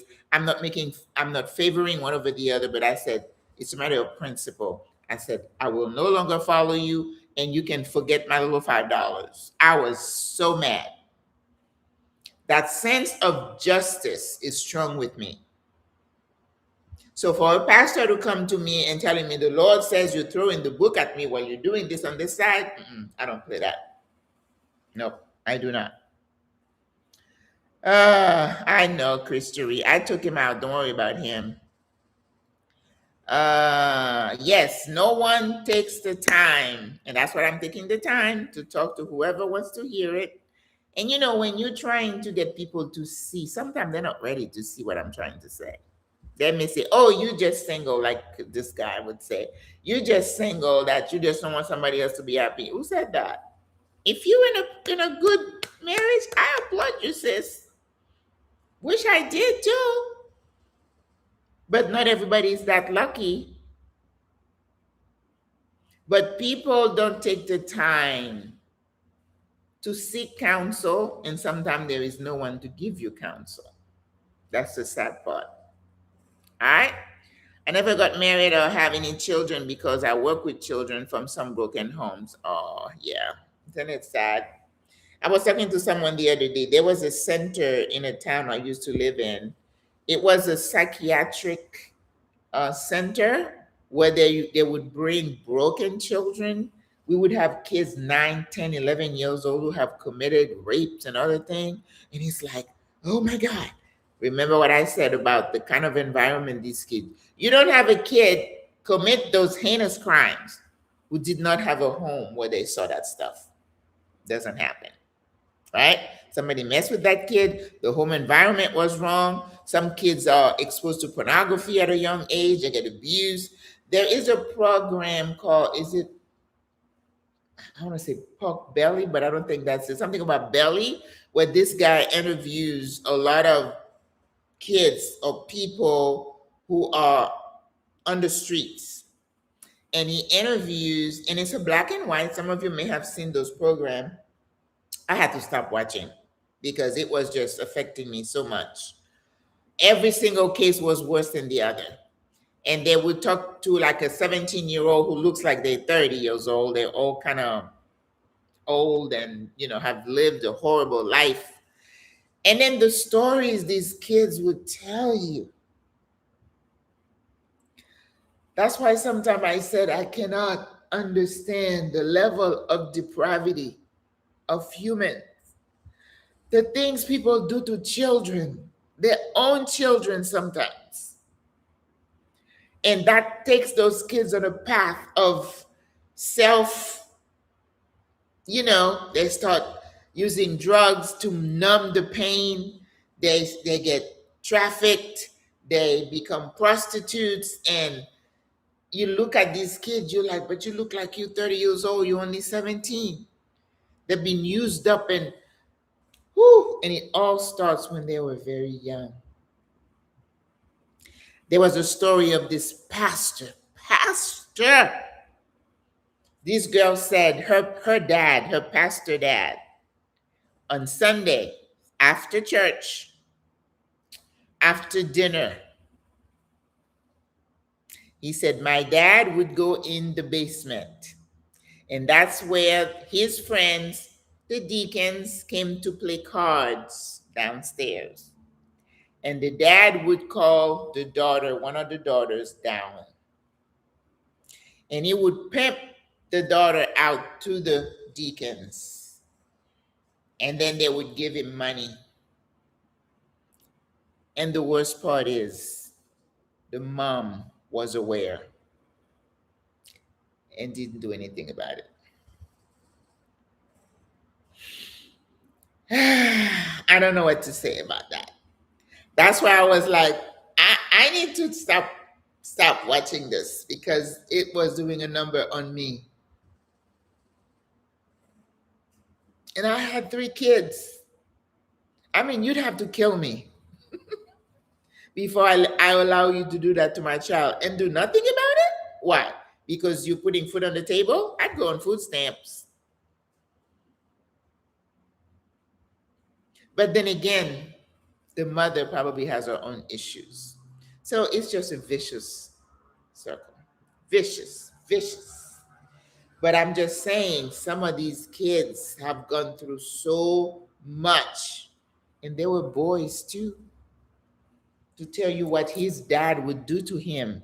Come to his room at night. What?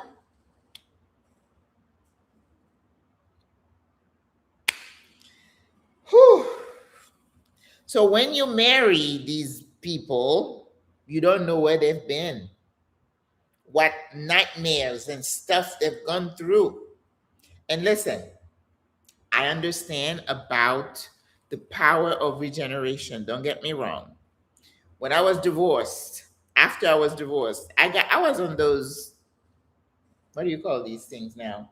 Dating sites, Plenty of Fish, Match.com. I forgot the rest of them. I think I was on 3 or 4. Some were free, some were not. And when you first get divorced, again, the pressure of society, you feel like you probably should be in a relationship, even though the statistics for second and third marriages is worse than for the first marriages. I got out when I realized that all the profiles I saw on Plenty of Fish were the same one on Match.com, and I was like, right. So I have my standards, and a lot of them, the profile comes to you, it's like, oh, we're not a match. No. But I did go on a couple of dates, and I remember there was one guy who met me at a Starbucks. And, I like to get there early because I like to see them coming, the walk and the dress and all that. Because the moment they come with jerry curls, it's a no bueno.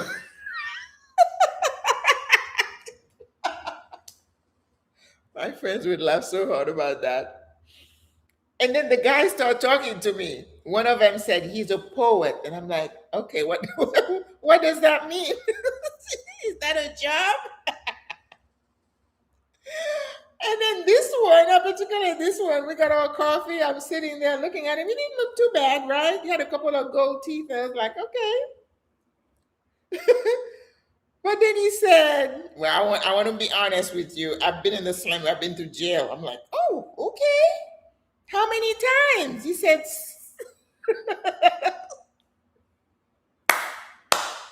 "7 times." And I started palpitating. I'm like, "What?"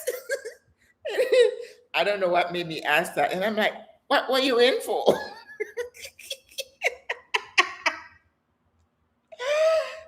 He said he robbed banks. Okay. So you could tell me, "Oh, I'm reformed and I don't do that anymore." I don't know. For me, it's like run, run, run. So I ran and I said, "Okay, I am done with this. No more. I don't have the energy to go through this, listen to these people with their stories and their histories. I'm not cut out for that." So that was it. Closed off all his account, and I've been fine ever since. No, it's just too much energy. Too much energy. Oh my God. Okay, when families are broken, I'm just tired of seeing the cycle repeated. Yes.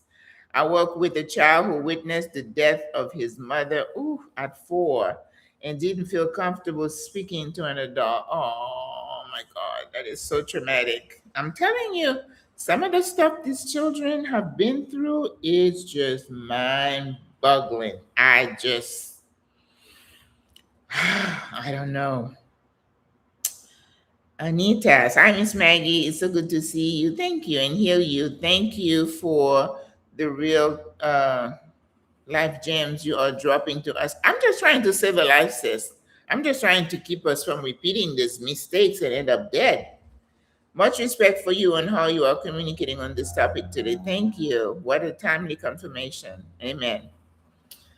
There are blankets made just for that purpose. Cats and dogs are warm, yes, and they'll never betray you. Hmm. I agree with that, Maggie. Some people should never become parents. Yes, ma'am. I mean, I see some people. I remember I was in a Walmart one time in Florida, and I'm in the checkout line, and you know how some. Have you ever seen those? I don't know where I would, like the late night Walmart runs, and they would have some really strange people go in there, and they would post their pictures. I used to laugh my head off. But this typical woman comes, wearing, really crazy stuff, and then there was a baby in a car seat, was screaming. Well, the baby could be hungry, she could be wet, she could whatever. She started yelling at this baby in the car seat, slapping her legs and just screaming. Listen, I lost my Jesus that day. I went to her. I said, "Ma'am, if you hit this child one more time, I'm calling the police." I mean, it's a child.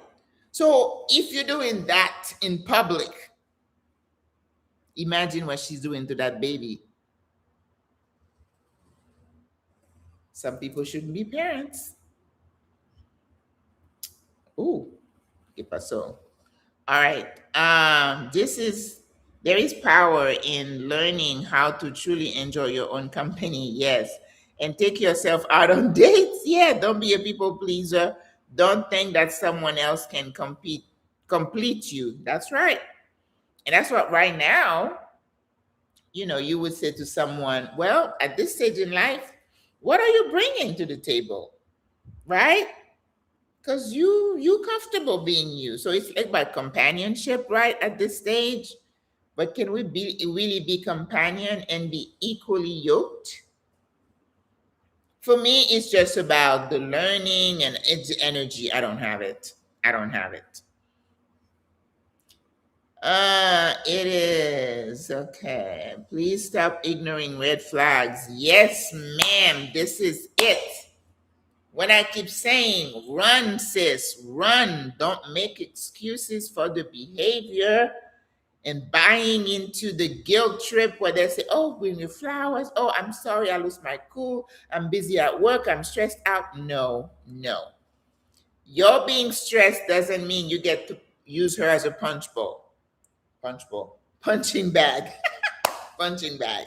No. If you tell me you stressed and then you're taking a swipe at me, I'm out. I'm out. Okay? Better be alone and alive. Yes, ma'am. I was never impressed with men who came with expensive gifts during the courting period. Yes, they're reeling you in. Remember, I tell they're hunters. And when they hunt, it's like a lion, I think. Once they get the prey and they lose interest. It's the same thing about a man cheating on you. He cheats once, you take him back, he says he's sorry. Come on. No, ma'am, I'm not settling anymore. This may seem small, but have you watched a movie, Popcorn with a Man? The woman in the movie gets abused, and your guy says she deserved that. Get out. Ding, ding, ding. No one deserves to be a punch bag. I don't care what the issue is. If you can get along with her, let her go. Your wrist is not meant for that. But some women are so used to it. They say, oh, he only does that when he's angry. If I don't make him mad, he's okay. Oh my God. Go to therapy, sis, and learn to stand on your own feet and learn about how valuable you are for yourself. No man has the right to hit you, period, or talk down to you. Like I said, sometimes it's not the fist, it's the mouth.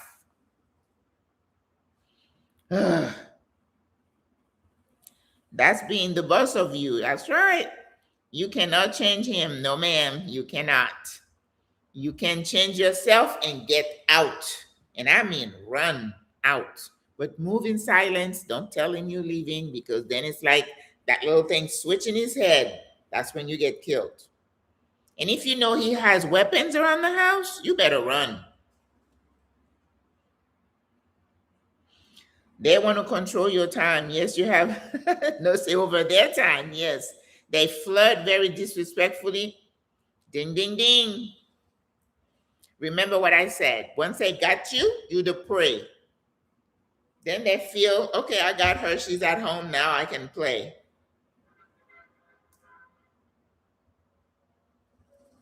It's all about control. And the threat of losing control makes them lose their mind. Okay? Because remember, these people are unstable up here. They don't think like you do. They're not rational. If somebody is like this and they feel like they're going to lose their grasp, they're going to do whatever, including your life. Oof. Tina Turner, yes, run. And you know how long that poor lady had been abused? And look how she spent the rest of her life with somebody who adored her. So there is life after trauma. I'm not saying that. Some people like me may say, okay, I'm good. But if you say I'd like to meet someone, yeah, just make sure you meet the right person. Okay? After I got divorced, Donna, a few years later, me and my two children had such great vacations together. I would never have gotten to do this while I was married. My husband was so selfish.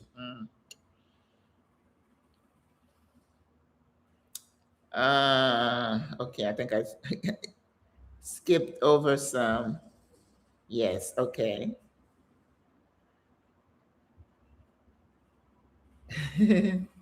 Sometimes it is displaced silent anger that causes harm to the wife. Therapy should be available on the job. Some jobs do offer that. EPA EAP employee assistant program. I've worked for companies that do offer that, but people feel a certain way opening to someone that's hired by your job. You're always worried that somebody would find out. It's that shame that keeps you in bondage, right? Drive over to the other town and see a therapist there. That's good. Trauma informed therapy is helping me a lot. Bravo.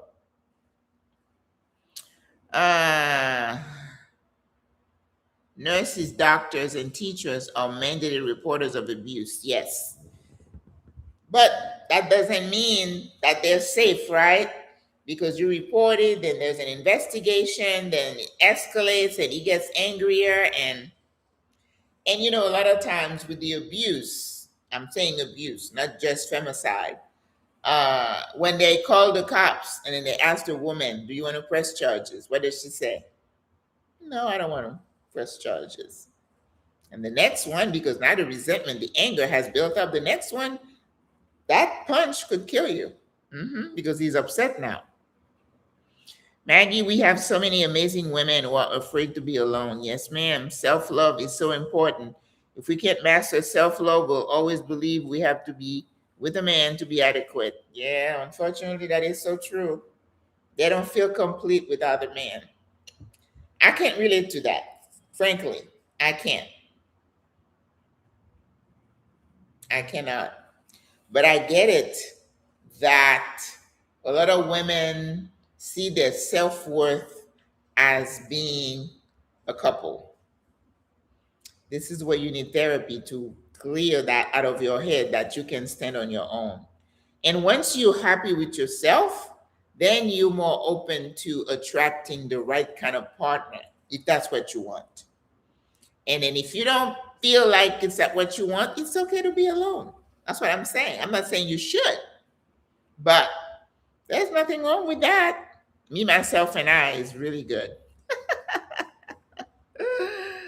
Hi, abundance.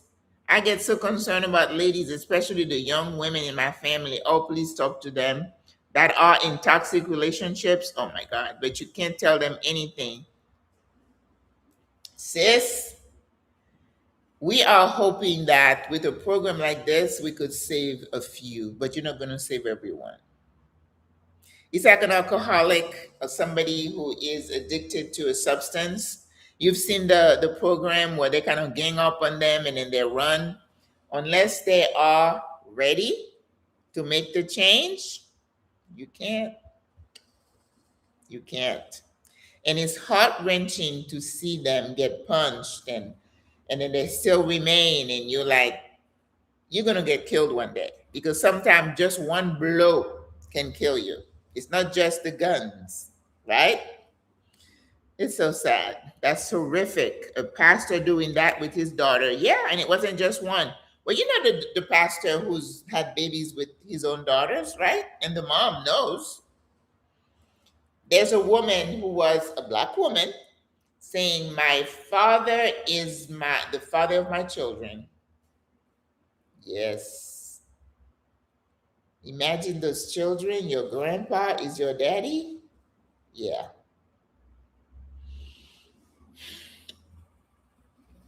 There's a special place somewhere for people like that. I've done online dating. I've never done online. Good for you, auntie. Don't start because it's crazy. Of course, you're gonna have one other one say, "Oh, we met online." I'm like, "Well, good for you, sis." Mm-mm. No. Maggie's so funny about the dating stories, girl. Yes. Tragically, that is so. Knowing it's shocking, unfathomable. Yeah, I can't. So, ladies, let's see what's the time. Oh, we're speaking for 2 hours. Yeah, I know it was going to be a little bit long, but I'm saying I'm single. I want to be single. But if you're in a relationship with someone, just be true to yourself. Assess the relationship. See where it's going. Is there mutual respect? Right? I'm not saying to people to go get a divorce right now. I'm not saying that. Sometimes you just need a little talking to each other, but it should never involve physical harm or verbal abuse. Someone who makes you demeans you. You look good on the outside, but on the inside you feel like you're worthless. That is no bueno because that could throw you into depression and anxiety where you have to take medications or you have to drink maybe secretly to cope. Life is not meant to be lived like that. So take stock of your relationship and see where you are. And I'm saying, if somebody is hurting you, hitting you physically, mentally, you don't have to put up with it, sis.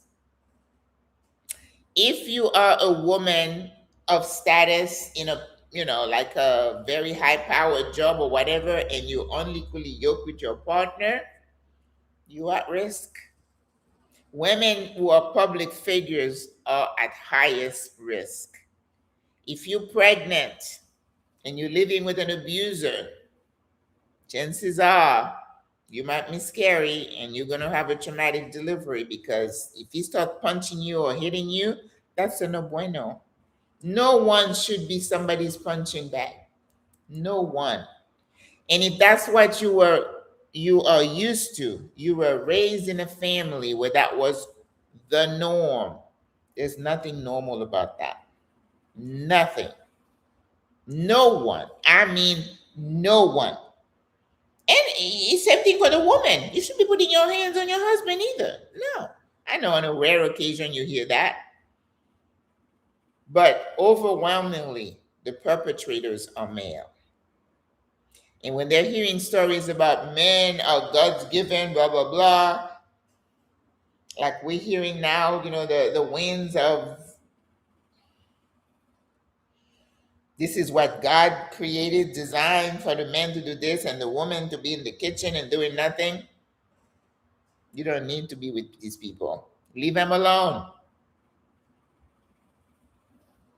Learn to stand on your own feet. If somebody wants to be in your sphere, great. Make sure they meet your criteria. Check, check, check.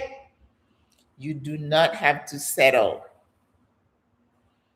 Being single is not shameful. It's not a shameful way to live. It's actually quite liberating.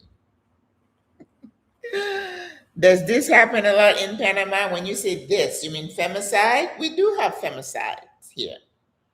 A boyfriend, not too long ago, there was a young woman, 20 something, was at a college, something. He shot her. Same thing that happens in the US. Femicide is a global concern. It's not limited to one place in the universe. It happens everywhere. The reason I decided to talk about it today is because the rash of what we've seen has affected African American women in, they're like nice position. You have a dentist, you have somebody who was in politics, and the other girl in North Carolina was a nurse practitioner like me. She was a cardiology nurse practitioner. She was going somewhere. Especially we want to, if you're in a sorority and it's the expectation, it's like you're going to succeed, succeed, succeed. But what I say, my argument is that when we get to be in this position, sometimes we forget to look deep into whoever is talking to us to make sure they are the right partner for you, and not feel pressured to fit into a mold or to be, all my friends are married, blah, blah, blah. You don't know what kind of marriages they have. Some of these guys are alcoholics. They're beating on them, and then they just look good on the outside, but you don't know. So don't base your choices based on appearances, okay? So yeah, we have femicides here. In fact, not too long ago, they were so concerned about, we have human trafficking here. Girls have disappeared, and they created an office of the women or something to kind of tabulate the numbers, because they kept increasing the number of women who were victim. Domestic abuse is very prevalent here. But we've had some femicides. There was a young woman who was knifed by a boyfriend not too long ago in a public place. There was a woman who was killed by her son. So nobody is immune to this. But of course, the lowest numbers are in Europe and Asia, and that Africa, paternalistic, women, dependency, and all that, low educational. So, when you study domestic violence, it crosses all societal, cultural, right? There is not one group that fits that, but certain characteristics of somebody, again, who was raised in a violent home, who believes into a cultural appropriation, a cultural belief that men are superior to women. Women have no value. You have the misogyny, even though they need women, but they despise you. Like to say right now that you want women not to vote and you don't want them to work or whatever, that's not good. if you don't have respect for someone, that's what happened with racism and other things. When you don't put value on a woman, on a person's life, they're worthless to you. So you can do to them whatever you want.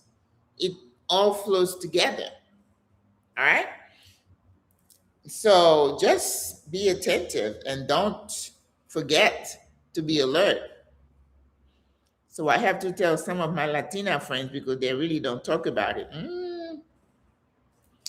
And again, we're not saying in Latin culture it's worse. There's a lot of domestic violence. There's a lot of child abuse, sexual abuse in a lot of cultures. That hush hush.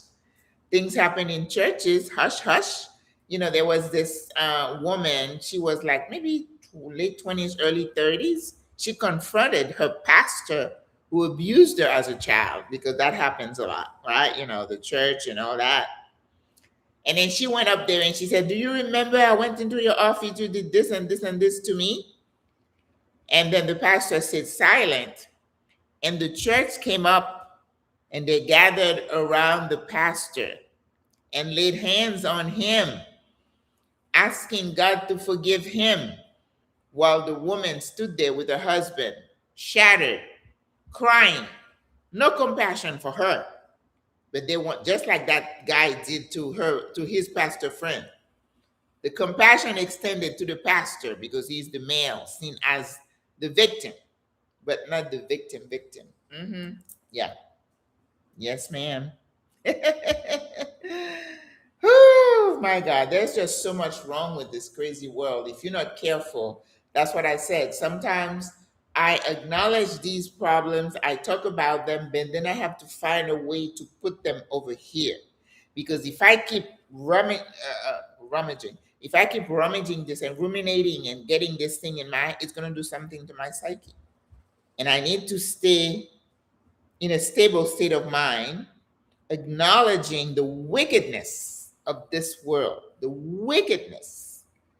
And I call it the depravity of mankind. Some of the things human beings are doing to each other just boggles my mind. I don't understand it. I don't think I ever will. Abuse, sexual abuse, people take a child who's 8, 9 years old and traffics her, turns her into a prostitute where she's servicing 20 men a day. How do you do that to a child? They do worse than that. You're killing a child, and you're laughing that she wet her pants because she was scared. Yeah. Your wife who's pregnant with your child will kick her in the belly while she's heavily pregnant. How do you explain that? I don't understand. But they're not normal up here. They are not. So we have to understand that they need God's grace too. But while they're looking for to be forgiven, you need to get out so you can stay alive. Because you're not going to change that person. All right, the situation with the pastor's abuse last year resulted in him going to jail for a while. Oh, really? Not very long, but he paid some consequences. Well, there's so many of them that I mean, those are the ones that I know about. I know there are more. There are more. Depravity. This pastor, some of them are depraved. This one I was talking about, who was, cheating. But of course, when you go to church on Sunday, whoo, the power, whoo, power. How do you live with yourself? I just want to know. Like the priests abusing the boys. How do you justify that and look at God in the eyes? The level of cynicism. I was watching a movie, and this pastor, there were these new novices, the young girls who were, wet behind the ears, who want to become nuns. And then he was parading them through his office, telling them, God is telling me to cleanse you, while he was abusing them. You know how many nuns have babies, get abortions, and all that craziness? Yeah. It's wickedness. But then they're like the holy, holding the thing, doing the communion. That's cynicism. People are cynical. But they believe in their head that they're not doing anything wrong. That's where the mental illness comes in. How do you justify abusing little boys? And it's sad that every time I see a priest, that's what comes to my mind, the first thing. And I know it's wrong, but I'm like, I hope none of that's happening. Because so much of it has happened. But this is the challenge I feel with everything that is happening. Yes, there are some very good marriages. It's that yin and yang, good versus evil. So, as somebody who's rational, I have to understand that not the whole world is like that. Thankfully, it's not something that happens every week or even every month, but even one is too many in my book, right? So, as we talk about these issues and equipping women to think carefully before they get into those relationships or to get out to save themselves, I have to understand that there is still so much good in this world. So I don't let myself be overwhelmed with the wickedness and get sucked into the deep hole. That's the challenge. So as you talk about the evil, you have to tell yourself, but there is still good in this world. So you kind of hang on to that so you don't lose yourself. Because it's easy to do. It's easy to do. And if you're the family of these young women, one of the women, the one in Florida, I think they had just buried her younger brother like a month before. Imagine that family having to deal with that, right? Mm-hmm. Imagine the boys left to deal with a father who killed himself, killed their mother, and then they're left to deal with the ramifications. They're in therapy for life.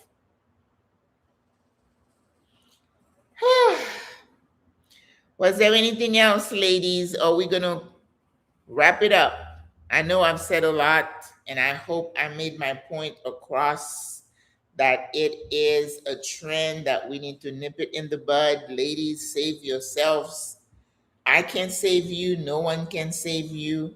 I know you don't listen to advice. Some of you don't listen to wisdom. I talk about wisdom living for us who are old and on our way out to say, learn from our mistakes, break that cycle so your daughters don't repeat the same thing. How do you explain a girl who's raised in a violent home with a dad who is an abuser goes and attracts the same? It's a cycle. Can't understand it, but that's what happens. That's what happens. All right, ladies, I'm going to stop here. Let me just see if I can eat something. What did I eat today? I don't think I've had any. I had a cup of coffee and a mango.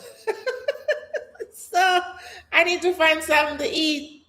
All right, you guys. So tomorrow, I think I'm just doing a curry. I was thinking of going to the store in the morning. I'm not because I need to go see a sister in the afternoon. I try to limit myself to one outing a day, and I'm not. So I have some potatoes, and I have some. So I'll just make something simple. It's gonna be a curry with chickpeas, and I have squash and zucchini, potatoes. We have tomatoes, so it's gonna be a yummy, um, whole food plant based kind of thing. I had a smoothie yesterday. It was so good. I came from the farmers market, and I know you are going to get after me. I carried two papayas and two pineapples on my back, and that was a little bit heavy. And then I had a bag with like the 10 mangoes, so that was heavy. So, and I decided to take a bus that went to a train station and went that way. So that was too long. So by the time I got home, I was tired. I was parched. So I had some water and then I made a smoothie. So the smoothie, I had some frozen papaya and I have like a mixture of coconut pulp. So I put that in there. And I used some coconut milk, a little bit of evaporated milk, the ice. I didn't put any sugar because I had enough sweetness with the papaya. I put chia seeds. I had flaxseed. I put some plant protein.